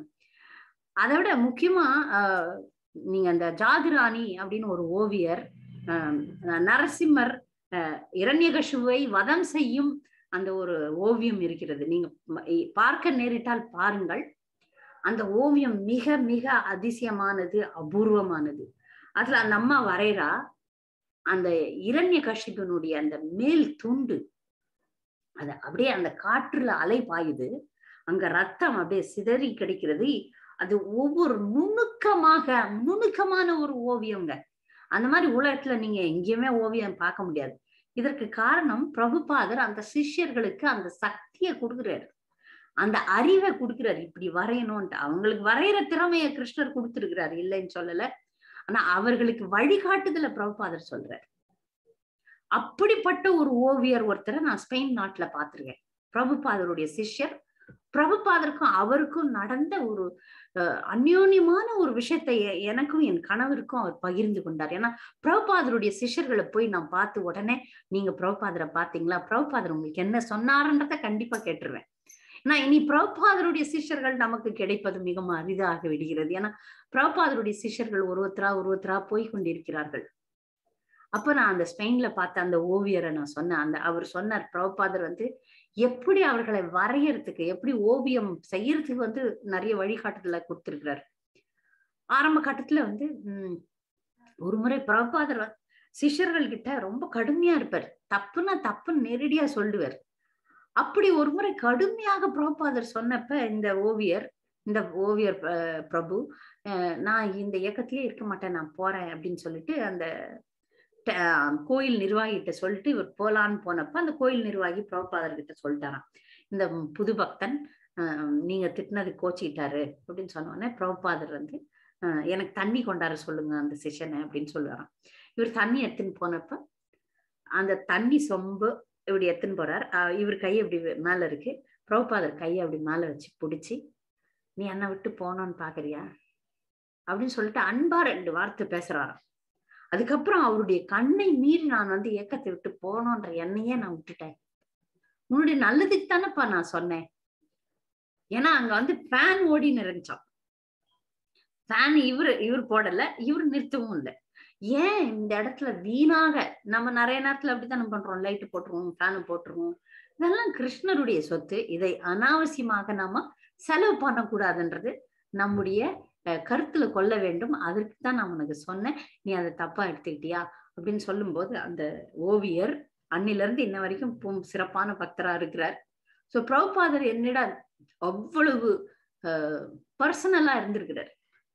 ஒவ்வொரு பக்தருக்கும் நேரம் செலவு பண்ணி அவர்களை வழிகாட்டுதல. அதுக்கப்புறம் பிரபுபாதர் தன்னுடைய சிஷ்யர்களை கொண்டு அவர்களை வழி நடத்தினார். அந்த மாதிரி ஓவியம். இன்னொன்னு இசை. இந்த இசைத்துறையில லண்டன்ல ஜார்ஜ் ஹாரிசன் அப்படின்னு சொல்லிட்டு அப்போ வந்து அந்த காலத்துல பிரபுபாதர் காலத்துல பீட்டில்ஸ் அப்படின்ற ஒரு இசை குழு தான் ரொம்ப பிரபல்யமாக மிக பிரசித்தி பெற்று இருந்தது. அப்ப அந்த காலத்துல அந்த ஜார்ஜ் ஹாரிசன் இஸ்கான்ல சேர்ந்து பிரபுபாதர் கிட்ட இருந்து கைடன்ஸ் வாங்கி மை டியர் ஸ்வீட் லார்ட் அப்படின்னு பாடின பாட்டு அப்போ எப்பவுமே அந்த முதல் 10 பாடல்கள்ல பிரபல்யமான முதல் 10 பாடல்கள்ல முக்கியமாக முதல் இடத்தையே வகிச்சிட்டோம். அப்பெல்லாம் அந்த கேசட் வெளியீடுகள் தான் நடந்தது. அப்போ வந்து அவருடைய பாடல் கிருஷ்ணரை நோக்கி அவர் பாடின அந்த பாட்டு தான் எப்பவுமே ஃபேமஸா இருந்திருக்கு. அதுல வந்த வருமானத்தையும் அவர் வந்து பிரபுபாதருக்கு கொடுத்தார். நீ வந்து உனக்கு வந்து பெயருக்கு சூட்ட வேண்டிய அவசியமே இல்லை, நீ ஹரிசன் நீ ஹரியினுடைய சன் அப்படின்னு பிரபுபாதர் அவரை சொல்லியிருக்கிறார். அந்த ஜார்ஜ் ஹாரிசன் அப்புறம் அந்த யமுனா மாதாஜி இந்த குழுவினர் பாடின பாட்டை வந்து பிரபுபாதர் கேட்டப்ப கண்ணுல தண்ணி விட்டுட்டாராம். இந்த கோவிந்தம் ஆதி புருஷம் தமகம் பஜாமின்ற பாட்டு அவ்வளவு இந்த உலகத்துல நீங்க எந்த பாட்டோன்னா கேட்கலாம். அது வந்து ஒரு வித்தியாசமான நவீன முறையிலையும் சரி பக்தி பரவசத்தோட பாடப்பட்டு அது பதிவான அந்த பாட்டை கேட்ட உடனே பிரபுபாதர் கண்டிப்பா இதுல வந்து மிக மிக சக்தி வாய்ந்த விஷயம் இருக்கு, மிக அருமையாக நீங்க செஞ்சிருக்கீங்க. நீ ஒவ்வொரு கோயில்லையும் பகவானுடைய தர்ஷன ஆரத்தி நடக்கும்போது இந்த பாடல்ல தான் பாடணும், மற்றதெல்லாம் பக்தர்கள் பாடட்டும், ஆனா இது மட்டும் ரெக்கார்டட் நீங்க பாடினதுதான் பாடணும்ன்ற ஒரு ஊக்கம். இது அந்த பாடின பக்தர்களுடைய திறமையை பாராட்டி பிரபுபாதர் அவர்களுக்கு கொடுத்த ஒரு பரிசுன்னு கூட வச்சுக்கலாம். அந்த பாட்டை பாடும்போது அந்த யமுனா மாதாஜியை நான் நினைக்காத இருக்கவே முடியாது. அவ்வளவு அருமையா அந்த அம்மா அதை பாடி இருக்கிறார். சோ இப்போ உலகத்துல மிகப்பெரிய பாடகர்கள், மிகப்பெரிய ஓவியர்கள், மிக சிறந்த எழுத்தாளர்கள், மிக சிறந்த பேச்சாளர்கள், இவங்கெல்லாம் உருவாக்கி கொடுத்திருக்கிறார் பிரபுபாதர். இந்த மிக சிறந்த பேச்சாளர்கள் தான் பிரபுபாதருடைய பிரச்சாரகத்துல போய் இறங்கிட்டாங்க. உலகத்துல எத்தனையோ பேர் என்னென்னோ வியாபாரம் பண்றாங்க.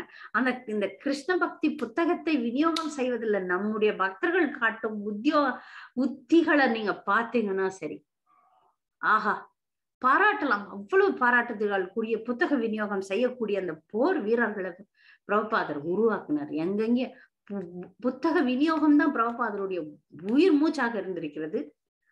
அந்த ஒரு இலாக்கா, பாடல் ஒரு இலாக்கா, ஓவியம் ஒரு இலாக்கா, கோயில் நிர்வாகம் ஒரு இலாக்கா, இதுக்கு எல்லாத்துக்குமே பிரபுபாதர் வழிகாட்டுதல்களை கொடுக்க ஆரம்பிச்சிட்டார்.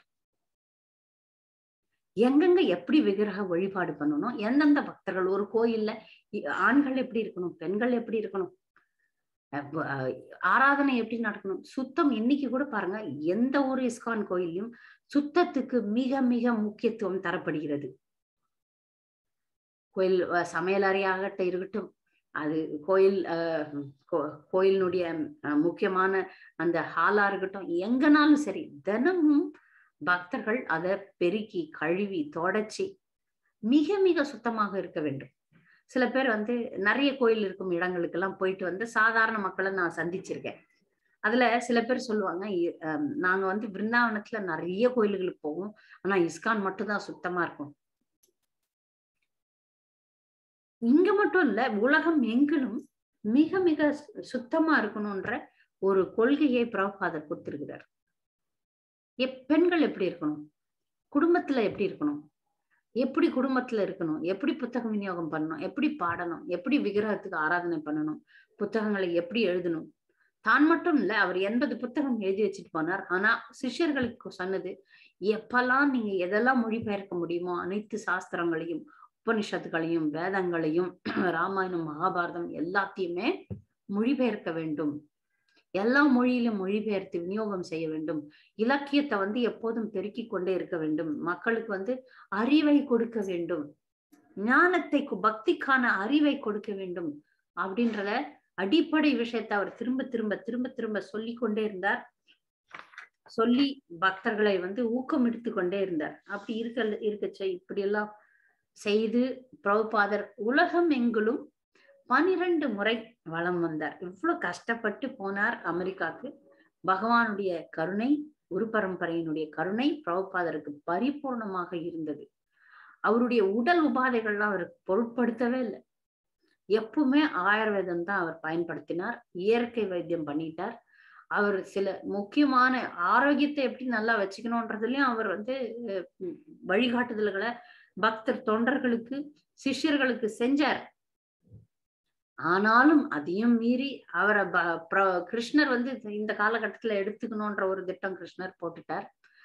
சிஷ்யர்கள் எவ்வளவோ போராடுறாங்க. அவருக்கு எவ்வளவோ மிக சிறந்த வைத்தியரை கொண்டு அவருக்கு வைத்தியம் எல்லாம் பண்றாங்க. அவர் கடைசி காலகட்டத்துல 1977 இந்தியாவுக்கு திரும்ப வந்துடுறார். பக்தர்கள் சிஷ்யர்கள் அவரை லண்டனுக்கும் அமெரிக்காவுக்கும் கொண்டு சென்று வைத்தியம் பார்க்கலான்னு முயற்சி செய்யறாங்க. பிரபுபாதர் ஒத்துக்கல. நான் இனி நல்லா ஆயிட்டு தான் நான் வெளிநாடுகளுக்கு பயணம் செய்வேன், இனிமேல் நான் போக மாட்டேன் அப்படின்னு சொல்றார். அந்த 1977 தான் கும்பமேளா போறார். கும்பமேளா வந்து 144 வருஷங்களுக்கு ஒரு முறை வரக்கூடிய கும்பமேளா அப்ப வந்திருக்கு. பிரபுபாதர் சொல்றார், நான் அங்க போய் எனக்கு புண்ணியத்தை தேடிக்கொள்றதுக்கு போல அங்க போய் நம்ம வந்து பகவானை பற்றி மக்கள் நிறைய வருவாங்க, அங்க நம்ம பிரச்சாரம் செய்யணும். இந்த மாதிரி மிகப்பெரிய சமய திருவிழாக்கள்லாம் நீங்கெல்லாம், அதாவது சிஷ்யர்களுக்கு சொல்றார், சிஷ்யர்கள்லாம் நீங்க போய் புத்தக விநியோகம் பக்தி பிரச்சாரம் பண்ணணும். ஏன்னா இது மிகப்பெரிய திருவிழா கும்பமேளான்றது. அப்ப அந்த இடத்துல அங்க வந்து கடும் குளிர் இருக்கும். ஏன்னா அது வந்து மார்ச் மாசத்துல தான் வரும் கும்பமேளா. கும்பமேளான்றது வந்து அந்த தன்வந்திரி கொண்டாடுற அந்த அமிர்த கலசத்துல இருந்து அமிர்தம் வெளியாகும், அதுல குளிச்சா ரொம்ப புண்ணியம் அப்படின்னு சொல்லிட்டு அந்த சங்கமத்துல பிரயாகையில அந்த 3 நதிகள் சேரக்கூடிய அந்த இடத்துல குளிக்கிறது ரொம்ப நல்லது அப்படின்றதுதான் கும்பமேளா அப்படின்னு சொல்லப்படுறது. அப்ப அங்க பிரயாகையில அந்த காலத்திலேயே கூட்டம் நிறைய இருந்திருக்கு. பிரபுபாதர் அப்ப போய் அப்ப அந்த கடும் குளிர்ல சிஷ்யர்கள்லாம் எழுந்து குளிக்கவே முடியாதான். நான் அப்படி தண்ணி கை வச்சிங்கன்னா அப்படி வெட்டி விடும், அந்த மாதிரி ஒரு கடும் குளிர். அப்ப பிரபுபாதர் ஹேண்ட் பம்ப்ல போய் தண்ணி அடிச்சு குளிச்சிருக்கிறாரு. சிஷ்யர்கள்கிட்ட சொல்லி இருக்கிறாரு, இந்த மாதிரி எல்லாம் நீங்க பண்ணக்கூடாது அப்படின்னு சொல்லிட்டு. சோ வெளிநாட்டு சிஷ்யர்கள்லாம் கொஞ்சம் உடல் ரீதியா வந்து பலவீனம் ஆகியவர்கள். ஆனால் பிரபுபாதருடைய சிஷ்யர்கள்லாம் மிகவும் கஷ்டப்பட்டு இருக்கிறாங்க. ஆரம்ப கட்ட காலத்துல பாம்பேலயும் சரி மாயாப்பூர்லயும் சரி ஒரு கொசு இந்த பெருசு இருக்கும். அவர்களுக்கெல்லாம் ஒரே காமனா ஒரே ஒரு டென்ட் போட்டிருக்கிறாங்க. ஒரே ஒரு டென்ட், அவ்வளவுதான். இந்த பக்கம் ஒரு துணி இருக்கும், அந்த பக்கம் லேடிஸ், இந்த பக்கம் ஜென்ட்ஸ். அப்படிலாம் கஷ்டம் எல்லாம் பட்டிருக்கிறாங்க. ஆரம்ப காலகட்டத்துல இருந்த அனைத்து பிரபுபாதர் சிஷ்யர்களும் சுலபமாக எதையும் அந்த சௌகரியமான சூழ்நிலைகளை சந்திக்கல. பாம்பே எல்லாம் இவ்வளவு பெரிய எலி இருக்குமா, அது மிகவும் மோசமான ஒரு இடமா இருந்தது. ஆனா இன்னைக்கு அது பாம்பேல மிக முக்கியமான இடம், ஜூஹு. அந்த மாதிரி கஷ்டங்கள்லாம் பட்டாங்க. அப்ப பிரபுபாதர் அவர்களுக்கு என்ன சொல்வாரு, ஒரு குருடன் ஒரு நொண்டி, இந்த 2 பேரும் ஒரு இடத்தை சென்று அடையணும்னா 2 பேரும் ஒருத்தருக்கு ஒருத்தர் உதவணும். அப்போ இந்தியர்களுக்கு கலாச்சாரம் பண்பாடு இதை கொண்டு வெளிநாட்டவர்கள் கிட்ட இருக்கக்கூடிய பணத்தை கொண்டு அப்போ ஒரு குருடன் நடக்க முடியும், ஒரு நொண்டி பார்க்க முடியும். 2 பேரும் சேர்ந்தாங்கன்னா ஒரு இலக்கை அடைய முடியும். குருடன் நொண்டிய மேல ஏத்திப்பான், நொண்டி குருடனுக்கு வழிகாட்டுவான். இப்படித்தானே அவங்க இலக்கை அடைவார்கள். அதுபோல நீங்க வெளிநாட்டவர்களும் இந்தியர்களும் ஒற்றுமையாய் இருந்து பக்தி பிரச்சாரத்தை செய்ய வேண்டும், இந்த இயக்கத்தை நிலைநாட்ட வேண்டும் அப்படின்னு சொல்லிட்டு தான் போக போறோம்னு தெரிஞ்சதுக்கு அப்புறம் பிரபுபாதர் அதையும் வந்து சரியா கொடுத்திருக்கிறார். என்னென்ன பண்ணணும் சிஷ்யர்கள் வந்து அவர் போனதுக்கு அப்புறம் கவர்னிங் பாடி கமிஷன், பொதுக்குழு அப்படின்னு சொல்லிட்டு ஒரு முக்கியமான சிஷ்யர்களை கொண்ட ஒரு குழுவை அமைச்சிடுறார். இன்ன வரைக்கும் ஜிபிசி சொல்றதுதான் சட்டம். அந்த ஜிபிசியை வந்து நிறுவனம் பண்ணார் பிரபுபாதர். நிறுவனம் பண்ணிட்டு ஒவ்வொரு கோயிலும் தனித்து இயங்க வேண்டும். எதை பொறுத்த வரைக்கும், பொருளாதாரத்தை பொறுத்த வரைக்கும். மற்றபடி கொள்கைகளை பொறுத்த வரைக்கும் எல்லா கொள்கைகளும் ஒன்றுதான். ஆனா அந்த ஃபைனான்ஸை பொறுத்த வரைக்கும் அவர்கள் அந்த கோயில்ல அந்த ஏரியால அவர்கள் சுயசார்பாக இருக்க வேண்டும்னு கட்டளை விதித்திருந்தார். கடைசி நேர லீலைகள் கொஞ்சம் சொல்லிட்டு நான் முடிக்கிறேன். பிரபுபாதர் பிருந்தாவனத்துக்கு வந்துடுறார். வந்துட்டு தன்னுடைய உடல்நிலை குன்ற ஆரம்பிச்சது. அதனால அவருடைய பக்தி பிரச்சாரம், அவருடைய சாதனை எதுவுமே இறங்கல. பிரபுபாதர் மகாபாகவதர், பார்க்கும் எல்லாரையுமே பக்தனா பார்த்தவர் தான். ஆனால் பிரச்சாரம் செய்யறதுக்காக அவர் மத்திய அதிகாரியாக வந்தார். மத்தியம அதிகாரி பாகுபாடு பார்க்கக்கூடியவர், நல்லது கெட்டது எல்லாம் வித்தியாசம் பார்க்கக்கூடியவர். உத்தம அதிகாரி அதெல்லாம் பார்க்கல, எல்லாரையுமே கிருஷ்ணருடைய பக்தராக பார்க்கக்கூடியவர். பிரபுபாதர் உத்தம அதிகாரி தான், ஆனால் ஒரு நாளும் தன்னுடைய உத்தம அதிகாரி நிலையை காட்டல. ஏன்னா தன்னை பின்தொடர்ந்து வரக்கூடிய மக்கள் அதை போலியாக நகல் செய்யக்கூடாது. உத்தம அதிகாரி பகவானுடைய பெயரை சொல்லும் போது கண்ணீர் செந்துவான், மயிர்கூச்செறியதும் எல்லா உடல் மாற்றங்களும் ஏற்படும். இதை நம்ம படிச்சிருக்கிறோம் இல்லையா? எப்ப பகவானுடைய நாமத்தை சொல்லக்கூடிய பக்தர்களுக்கு இந்த உடல் மாற்றங்கள் ஏற்படும். அதெல்லாம் பிரபுபாதருக்கு இருந்தது. ஆனால் ஆனால் தன்னை பின்தொடர்ந்து வரும் சிஷ்யர்கள் இந்த மாதிரி போலியா நாடகம் ஆடக்கூடாதுன்றதுக்காக அவர் அந்த மாதிரி எல்லாம் அவர் பண்ணதே கிடையாது. எந்த ஒரு தூய உணர்வுகளை அவருக்கு பகவான் கிட்ட ஏற்படுற அந்த தூய உணர்வுகளை வெளியே காட்டல. அவர் தன்னை கடைபிடிக்கும் அந்த தொண்டர்கள் இந்த மாதிரிலாம் இவர் பிரபுபாத் பண்றது நானும் பண்றேன்னு ஆரம்பிக்க கூடாதுன்றத அவர் தெளிவாக இருந்தார். நிறைய விஷயங்கள் பிரபுபாதருக்கு தெரிந்தது. அதனாலதான் இவ்வளவு வெற்றியும் அடைய முடிஞ்சது. பகவான் அவருடைய முயற்சிக்கு, அவருக்கு இத்தனை சலுகைகள் எல்லா இடத்துலயும் அவர் தொட்டதெல்லாம் தங்கமாச்சு. அவர் எடுத்த காரியங்கள்லாம், பக்தி ரீதியா நடந்த காரியங்கள்லாம் மிக மிக அதிசயத்தக்க அளவுல பிரபல்யமானது. அதனாலதான் இந்திய அரசாங்கம் அந்த காலத்திலேயே பிரபுபாதருடைய ஸ்டாம்ப் வெளியிட்டாங்க. இப்போ பிரபுபாதருடைய நாணயம், பிரபுபாதருடைய பெயரை வச்ச நாணயம் வெளியிட்டாங்க. முதலாக வெளிநாடுகள்ல ரத யாத்திரை கொண்டு வந்த பெருமை பிரபுபாதரையே சேரும். நம்ம படிச்சிருக்கிறோம் பிரபுபாதருடைய வாழ்க்கை வரலாறுல. முதல்ல சான் பிரான்சிஸ்கோல 1967 அவர் முதல் ரத்த யாத்திரையை பண்றார். அந்த ரத்த யாத்திரைக்கு உதவி செய்த ஜனானந்த பிரபுபாதருக்கு முன்னாடியே போயிடுறார். அவர்தான் பிரபுபாதருடைய அதாவது இஸ்கான் இயக்கத்தினுடைய முதல் பக்தர், முதல் சுவாமி அப்படின்னு கூட சொல்லலாம். அவருடைய படம் எல்லா ரத்த யாத்திரையிலையும் வைக்க சொல்லிடுவார் பிரபுபாதர். ஏன்னா அந்த பக்தர் தன்னுடைய வாழ்க்கை முழுக்க சேர்த்த பணத்தை மொத்தம் எடுத்து பிரபுபாதர் கொடுத்துருவார். அதை கொண்டுதான் பிரபுபாதர் ரத யாத்திரை நடத்த முடிஞ்சது. இன்னைக்கு உலகெங்களும் ரத யாத்திரை நடக்குது. ஜெகநாதருடைய புகழ் உலகெங்களும் போகுதுன்னா ஒரு 7 வயசுல அவர் ரத யாத்திரை பண்ணது. அதுக்கப்புறம் 70 வயசுல உலகெங்கும் ரத யாத்திரை பண்றார் பிரபுபாதர். இது மிக மிக ஒரு அதிசயமான விஷயம்தான்.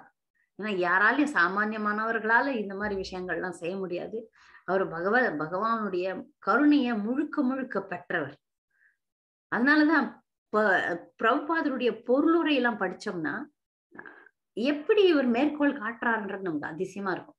ஒரு கருத்து வரும், அந்த கருத்துக்கு 3ஆம் காண்டத்துல இருந்தார்னா இந்த 3ஆம் காண்டத்தினுடைய கருத்து 7ஆம் காண்டத்திலயோ 8ஆம் காண்டத்திலயோ 10ஆம் காண்டத்திலயோ வந்தா அதை மேற்கோள் காட்டுவார்.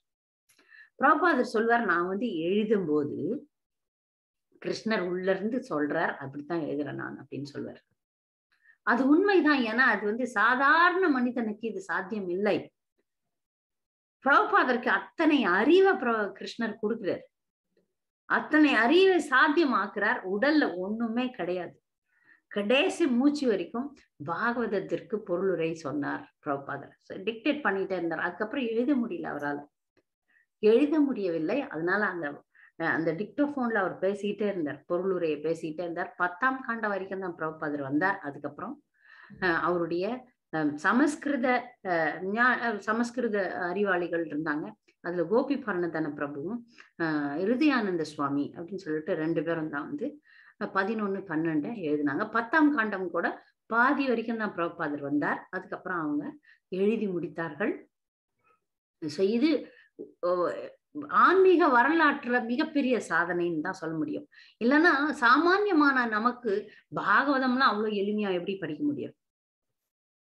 ஈஷாபனிஷத் இப்படிப்பட்ட வேத இலக்கியங்கள், அந்த 6 கோஸ்வாமிகளுடைய அறிவுரைகள், அவர்களுடைய நூல்கள் இதெல்லாம் சமஸ்கிருதத்துல இருந்தது.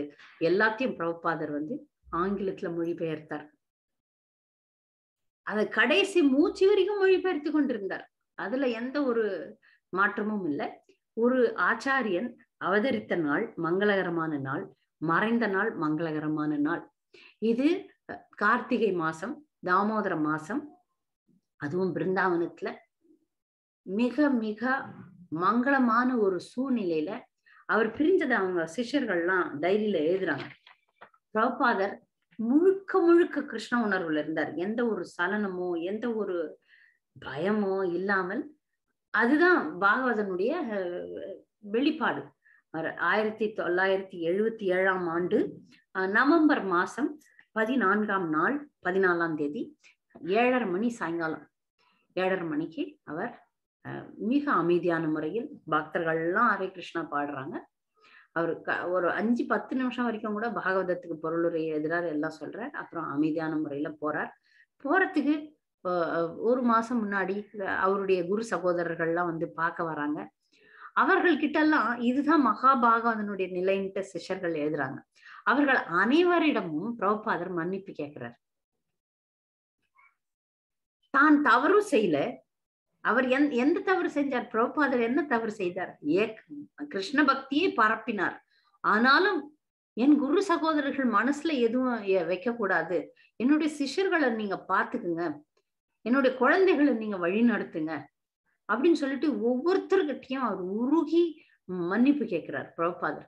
எப்படி பீஷ்ம தேவர் தன்னுடைய தேகத்தை விடுறாரோ, பீஷ்ம தேவர் எப்படி கிருஷ்ணருடைய சாநித்தியத்தோட பக்தர்கள் புடைசூழ பகவானுடைய நினைவுல பீஷ்மர் எப்படி உயிரை விடுறாரோ, அதே போல பிரபுபாதர் உயிரை விடுறாருன்ட்டு சிஷ்யர்கள் எழுதுறாங்க. கடைசி வரைக்கும் சிஷ்யர்களுக்கு அறிவுரை. ஆனா சிஷ்யர்கள் என்ன நினைக்கிறாங்கன்னா, இப்ப நாங்கள் இன்னும் குழந்தைகளாக இருக்கிறோம், தாய் தந்தையற்ற குழந்தைகளாக அனாதைகளாக நாங்க மாறிவிடுவோம். பகவானே இவருடைய ஆயுள இன்னும் ஒரு 10 வருஷம் கூட்டுங்க. இன்னும் 10 வருஷம் கூட்டி இருந்தால் உலகம் முழுக்கும் பிரபுபாதர் சமுதாய கூடங்களை ஏற்படுத்தி இருப்பார். அவருடைய கனவாக அது இன்றும் இருக்கிறது. ஏன்னா கோயில்களை நிறுவனம் செய்த பிரபுபாதர் சமுதாய கூடங்கள், அதாவது ஃபார்ம் கம்யூனிட்டிஸ்ன்னு சொல்லி பக்தர்கள் சுயசார்பு வாழ்க்கையை வாழ வேண்டும் என்ற அந்த ஒரு நிலை ஏற்படுத்தணும்னு பிரபுபாதருடைய கனவாக இருந்தது. சில பக்தர்கள் அதை நிறைவேற்றி கொண்டிருக்கிறார்கள். சில சன்னியாசிகள் ஆங்காங்கே சுயசார்பு உடைய கிராமங்களை நிறுவுதல். சுயசார்புன்னா அங்கே அவர்களுக்கு வேண்டிய பயிர் தொழில்களை செய்ய வேண்டும், மாடுகளை பராமரிக்கிறது, பசு பராமரிப்பு, தேவையான ஒரு மனித வாழ்க்கைக்கு தேவையான விஷயங்களை பக்தர்களே தயாரித்து செய்து கொள்வதுதான் சுயசார்புங்க. எப்போது நாம் மற்றவர்களை நம்ப ஆரம்பிச்சிடறோமோ அப்ப அதுல எல்லா தவறுகளும் நடக்கிறது. பால்ல கலப்படம், சாப்பாட்டு பொருள்ல கலப்படம், காய்கறியில கலப்படம், இதுல எல்லாம் எல்லா வேதியியல் தேவையில்லாத பொருட்கள் நடக்குது. சுற்றுப்புற சூழ்நிலை மாசடைந்து போய்விடுகிறது. ஆனா சுயசார்பு வாழ்க்கையை நாம் ஆரம்பித்தோம் என்றால் நம்முடைய வருங்காலம் சிறப்பாக இருக்கும், ஆரோக்கியமாக இருக்கலாம், அமைதியான முறையில பக்தி தொண்டு செய்யலாம்.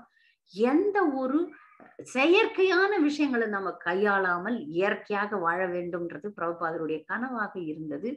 ஏன்னா அதுதான் நம்மளுடைய ஆரோக்கியத்திற்கும் தெளிவான மனநிலைக்கும் உதவி செய்யக்கூடிய ஒரு விஷயம். அது நிறுவ முடியவில்லை பிரபுபாதரான, ஆனா அவருடைய சிஷ்யர்கள் அதை தொடர்ந்து செய்து கொண்டிருக்கிறார்கள். இந்த கலியுகத்தோட போராடி இருக்கிறார்கள்ன்றதுதான் உண்மை.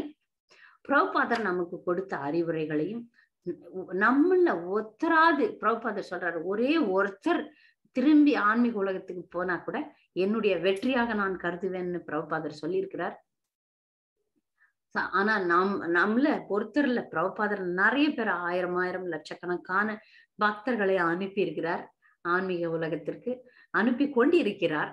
அதனால நாம் அனைவரும் பிரபுபாதருக்கு நேர்மையாகவும் உண்மையாகவும் இருக்க வேண்டும். நிறைய பேர் இயக்கத்துக்கு பிரபுபாதரை விட்டுட்டு பிரிந்து போவர்களை நான் பார்த்திருக்கிறேன். ஆனால் என்ன நடந்தாலும் யார் எப்படி இருந்தாலும், ஏன்னா இப்ப ஒரு மருத்துவமனைக்கு நீங்க வந்துட்டீங்கன்னா, நான் நோயாளி, மருத்துவமனைக்கு வந்த நோயாளி நான். என்னை போல பல நோயாளிகளை நான் பார்ப்பேன்.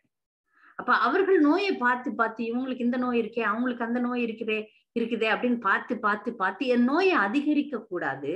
ஆனால் இந்த மருத்துவமனையில் இருக்கும் ஆரோக்கியமான நோயாளிகள், ஆரோக்கியமான மருத்துவர்கள் வழிகாட்டுதலின் பேரில் நான் நோய் குணமாகி ஆரோக்கியமாக வெளியே செல்ல வேண்டும் அப்படின்ற எண்ணத்தை வச்சோம்னாதான் இங்க இருக்க முடியும். இல்லைன்னா இஸ்கான் இயக்கத்திலயும் நிறைய குறைபாடுகள் இருக்கு. இதெல்லாம் நோயாளிகள் செய்யறது, மருத்துவர்கள் செய்யறது இல்ல, மருத்துவமனை செய்யறது இல்ல. இதை புரிந்து கொள்ள வேண்டும். இந்த உதாரணத்தை வச்சு இதை புரிஞ்சுக்கணும். வந்தவொடனே இந்த பக்தன் அதை பண்றானே, அந்த பக்தன் அதை பண்றானேன்ட்டு மற்றவர்களை நம்ம குறை சொல்றதை விட்டுட்டு, அதனால அந்த குறைகளை பார்த்து பக்தி எடுத்துக்காம போயிடுறாங்க. பிரபுபாதர் நமக்கு கொடுத்த விஷயங்கள் ஒப்பீடு இல்லாதவை. உலகத்துல வேற எதையுமே ஒப்பிட முடியாது. நமக்கு உண்மை உறவில் பகவத்கீதை கொடுத்துட்டார், பாகவதம் கொடுத்திருக்கிறார், சைத்தன்ய சரிதாமிர்தம் கொடுத்திருக்கிறார், மாபெரும் பொக்கிஷங்களை கொடுத்திருக்கிறார். அதை விட்டுட்டு எங்க போறது? கோயில்களை கொடுத்திருக்கிறார், பக்த சங்கத்தை கொடுத்திருக்கிறார். மற்ற குறைகள்லாம் அப்படி கழட்டி வச்சிடணும். அதெல்லாம் இருக்கும், தவறுகள் நடக்கும், அதெல்லாம் நம்ம பார்க்க கூடாது. நம்முடைய பக்தி முன்னேற்றத்தை பார்க்க வேண்டும். பிரபுபாதர், கிருஷ்ணர் நம்முடைய குரு. 3 விஷயங்களை நாம பார்க்கும்போது உலகத்துல இந்த சூழ்நிலை எங்கேயுமே கிடையாது, எங்கேயும் கிடையாது. பக்திக்கான வாய்ப்பு இந்த வாய்ப்பு இஸ்கான் இயக்கம் மட்டும்தாங்க கொடுத்து. அதனால இதுல நாம் பயன்படுத்தி கொண்டு, பிரபுபாதர் இவ்வளவு நமக்கு செஞ்சிருக்கிறார். அதுல குறைந்தபட்சம் என்னை மட்டுமாவது நான் முன்னேற்றிக் கொள்வேன். இது குறைந்தபட்சம். அதிகபட்சம் எவ்வளவு முடியுமோ அவ்வளவு பிரபுபாதருக்கு பிரச்சாரம் செய்வது, புத்தக விநியோகம் செய்வது, சேவை செய்வது, அவர் சொன்னதை கேட்பது அப்படின்ற ஒரு சங்கல்பத்தை இன்று நாம் எடுப்போமாக. பிரபுபாதர் வாழ்க்கையில நிறைய விஷயங்கள் இருக்கு. அது புத்தகங்கள் இந்த ஜென்மத்துல நம்மால படிச்சு முடிக்க முடியுமான்னு தெரியல. அந்த அளவுக்கு சத்ரு ஸ்வரூப கோஸ்வாமி மகாராஜ், அதை படிச்சீங்கன்னா அது ஒரு நாடகத்தை பாக்குற மாதிரியே இருக்கும். நிஜமா நீங்க பிரபுபாதருடைய வாழ்க்கைய சுத்தி போற மாதிரி. நான் பல நாட்களாக இந்த புத்தகத்தை படிச்சுதான் இவ்வளவு விஷயங்களை சொன்னேன். இன்னும் நிறைய விஷயங்கள் இதுல இருக்கு, நிறைய விஷயங்களை விடுபட்டு போய்விட்டது. ஆனால் இந்த குறுகிய நேரத்துல இவ்வளவுதான் சொல்ல முடிஞ்சது என்னால. சோ நீங்க எல்லாரும் இந்த புத்தகத்தை கண்டிப்பாக படிக்க வேண்டும். இது தமிழ்லயும் இருக்கு. அதனால இதை படித்து பிரபுபாதருடைய வாழ்க்கை இல்ல நமக்கு அவர் போதித்த விஷயங்களை நாம் கடைபிடிப்போமாக. அதான் ரொம்ப முக்கியம். படிக்கிறது ஒரு கட்டம், அதை கடைபிடிப்பது மிக மிக முக்கியமான ஒரு விஷயமாக நாம் கொள்ள வேண்டும். பக்தர்கள் கூடுதலா பிரபுபாதரை பத்தி பேசுறதுன்னா ஒரு 5-10 நிமிஷம் பேசலாம். ஹரே கிருஷ்ணா. யாராவது பக்தர்கள் பிரபுபாதரை பத்தி நான் சொல்லாத விஷயங்கள் ஏதாவது இருந்தா சொல்லலாம். இல்ல உங்களுடைய பிரபுபாதரை பற்றி உங்களுக்கு தெரிந்த விஷயங்களை இங்கே பகிர்ந்து கொள்ளலாம். ஹரே கிருஷ்ணா மாதாஜி. ஹரே கிருஷ்ணா மாதாஜி. பிரபுபாதாக்கு பேராசை கூடவா? பேராசை என்றா தன் குருண்ட ஆசையை நிறைவேற்றணும் பேராசைப்பட்டவர். அதாலதான் கிருஷ்ணரும் அவளை கருணை அள்ளி கொடுத்தவர். கிருஷ்ணர்கிட்ட கருணை இல்லாட்டி இதை பிறப்பே இல்லாது. அதாலதான் இவ்வளவுக்கு பிறப்பினதுக்கு காரணம் அவருடைய பேராசை. பக்தி பேராசை மிக மிக நல்லது. பக்தியில நிறைய சாதிக்கணும்னு நினைக்கிறது மிக மிக நல்லது. அது நாமும் கடைபிடிப்போம். அந்த பேராசையை நம்ம வளர்த்துக்கலாம். குருண்டு ஆசை நிறைவேற்றணும்னு நாங்களும் பேராசைப்படணும். Very good. நல்ல கருத்து. நன்றி மாதாஜி. நன்றி மாதாஜி. நன்றி. ஹரே கிருஷ்ணா. ஹரே கிருஷ்ணா மாதாஜி. ஹரே கிருஷ்ணா. சொல்லுங்க கிருஷ்ண பிரியா மாதாஜி. நீங்க உங்க லெக்சரே ஒரு பிரபுபாதர்கிட்ட இருந்து அந்த நாடகம் பாக்குற மாதிரி இருக்குன்னு சொன்னீங்களே, அந்த மாதிரியே இருந்துச்சு. அப்படியே ஒரு இன்ச்சு விடாம நான் கேட்டுக்கிட்டே இருந்தேன். அவ்வளவு அருமையா இருந்தது. அதுல எனக்கு ரொம்ப பிடிச்சது பீஷ்மர் உயிர் துறந்து மேல்லோகத்துக்கு செல்ற அந்த காட்சியும், பிரபுபாதர் கோலோகத்துக்கு செல்ற காட்சியும், அந்த ஒப்புமை சொன்னது ரொம்ப ரொம்ப அருமையா இருந்தது மாதாஜி. ஹரே கிருஷ்ணா. ஹரே கிருஷ்ணா. நன்றி. நன்றி.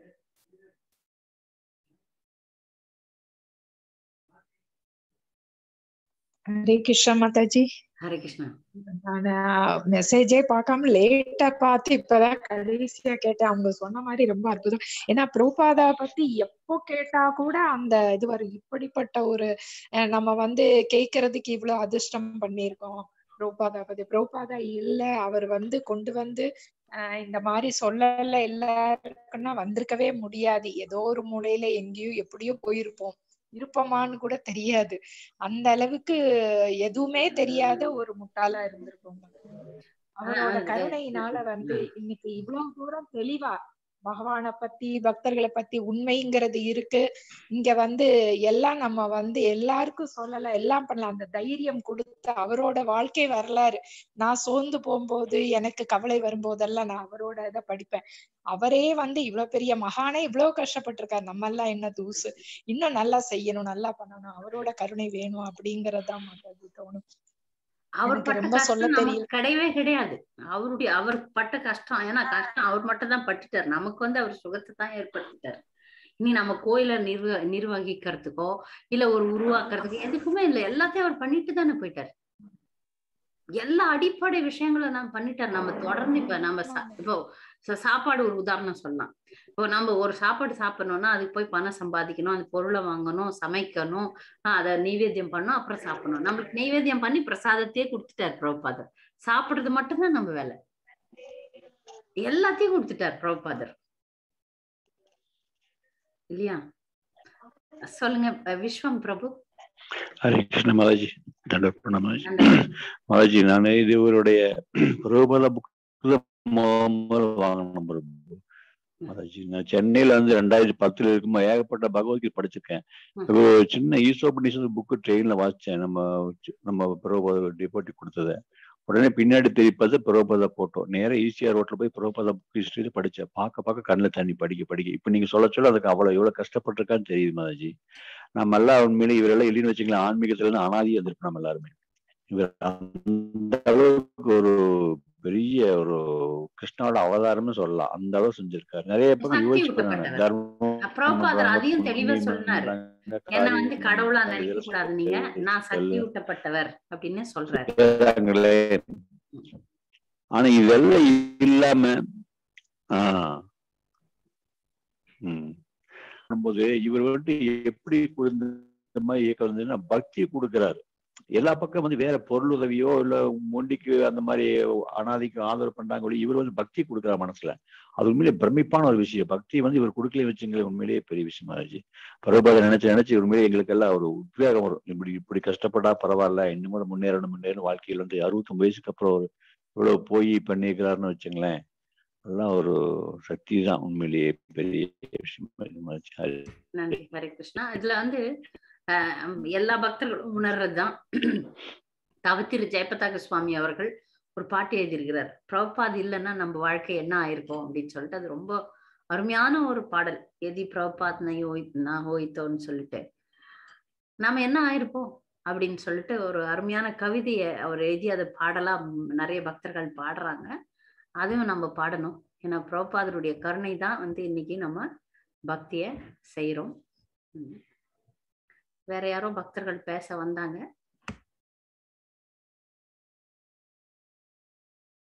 ஹரே கிருஷ்ணா மாதாஜி. ஹரே கிருஷ்ணா. தண்டத்னா மாதாஜி. கங்கை பிரவாகம் மாதிரி அப்படியே உங்க வாயில இருந்து ஊற்று எடுக்குது. பகவானோட கிருபை உங்களுக்கு நிறைய இருக்கு மாதாஜி. உங்களோட ஆசீர்வாதம் எங்களுக்கு வேணும்.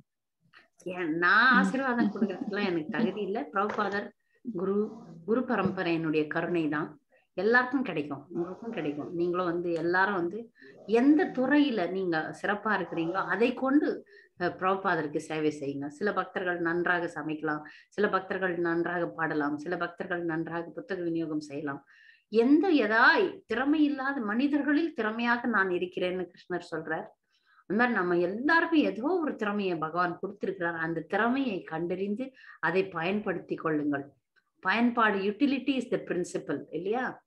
Utility is the principle. பயன்பாடுதான் நமது கொள்கை. அந்த பயன்படுத்தி கொள்ள வேண்டும். கிருஷ்ண உணர்வுல நமக்கு கொடுக்கப்பட்ட விஷயங்களை பிரபுபாதருடைய சேவையில் நாம் பயன்படுத்தி கொள்வோமாக. கண்டிப்பாக உங்களுடைய திறமை என்னவென்று கண்டுபிடித்து அதை கொண்டு சேவையில் இறங்குங்கள். ஹரே கிருஷ்ணா மாதாஜி. தேங்க்யூ மாதாஜி. நன்றி. ஹரே கிருஷ்ணா.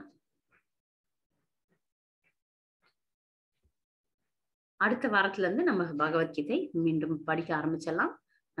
பக்தர்கள் நாளைக்கு ஸ்ரீல பிரபுபாதருடைய மறைந்த தினம் 6 நாள் நம்ம விரதம் இருக்கணும். பிரபுபாதருக்கு நீங்கள் ஒரு கட்டுரை எழுதலாம்.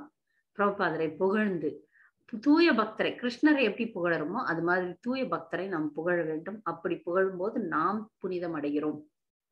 நல்ல பிரபுபாதருக்கு நிறைய மூத்த பக்தர்கள்லாம் பிரபுபாதரை புகழ்ந்து எழுதுவாங்க. அவருடைய வாழ்க்கையில நடந்ததெல்லாம் சொல்லுவாங்க. அது இணையதளங்கள்ல நிறைய நீங்க கேட்கலாம். மாயாப்பூர்ல இருந்து லைவ் டெலிகாஸ்டும் வரும். நீங்க பெரிய பெரிய பிரபுபாதருடைய சிஷ்யர்கள் எல்லாம் பேசுவாங்க. நாளைக்கு அரை நாள் விரதம், வியாச பூஜை இல்லையா, அதனால அரை நாள் விரதம். பிரபுபாதரை பற்றி நிறைய தியானம் பண்ண வேண்டும். பிரபுபாதர் நம்முடைய வாழ்க்கையில மிக மிக முக்கியமான வழிகாட்டி, ஆச்சாரியன்றத நம்ம மறக்கவே கூடாது. இந்த பிரணவ மந்திரத்தை நம்ம எவ்வளவு சொல்றோமோ அவ்வளவு நமக்கு பிரபுபாதருடைய கருணை கிட்டும். அதனால நம்ம அடுத்த வாரம் மீண்டும் உங்களை சந்திக்கிறேன். வாஞ்சா கல்பதருபஸ கிருபா சிந்துபிய விஜ பதிதானாம் வைஷ்ணவிக்கோ நம நம. நன்றி மாதாஜி. நன்றி ஹரே கிருஷ்ண மாதாஜி.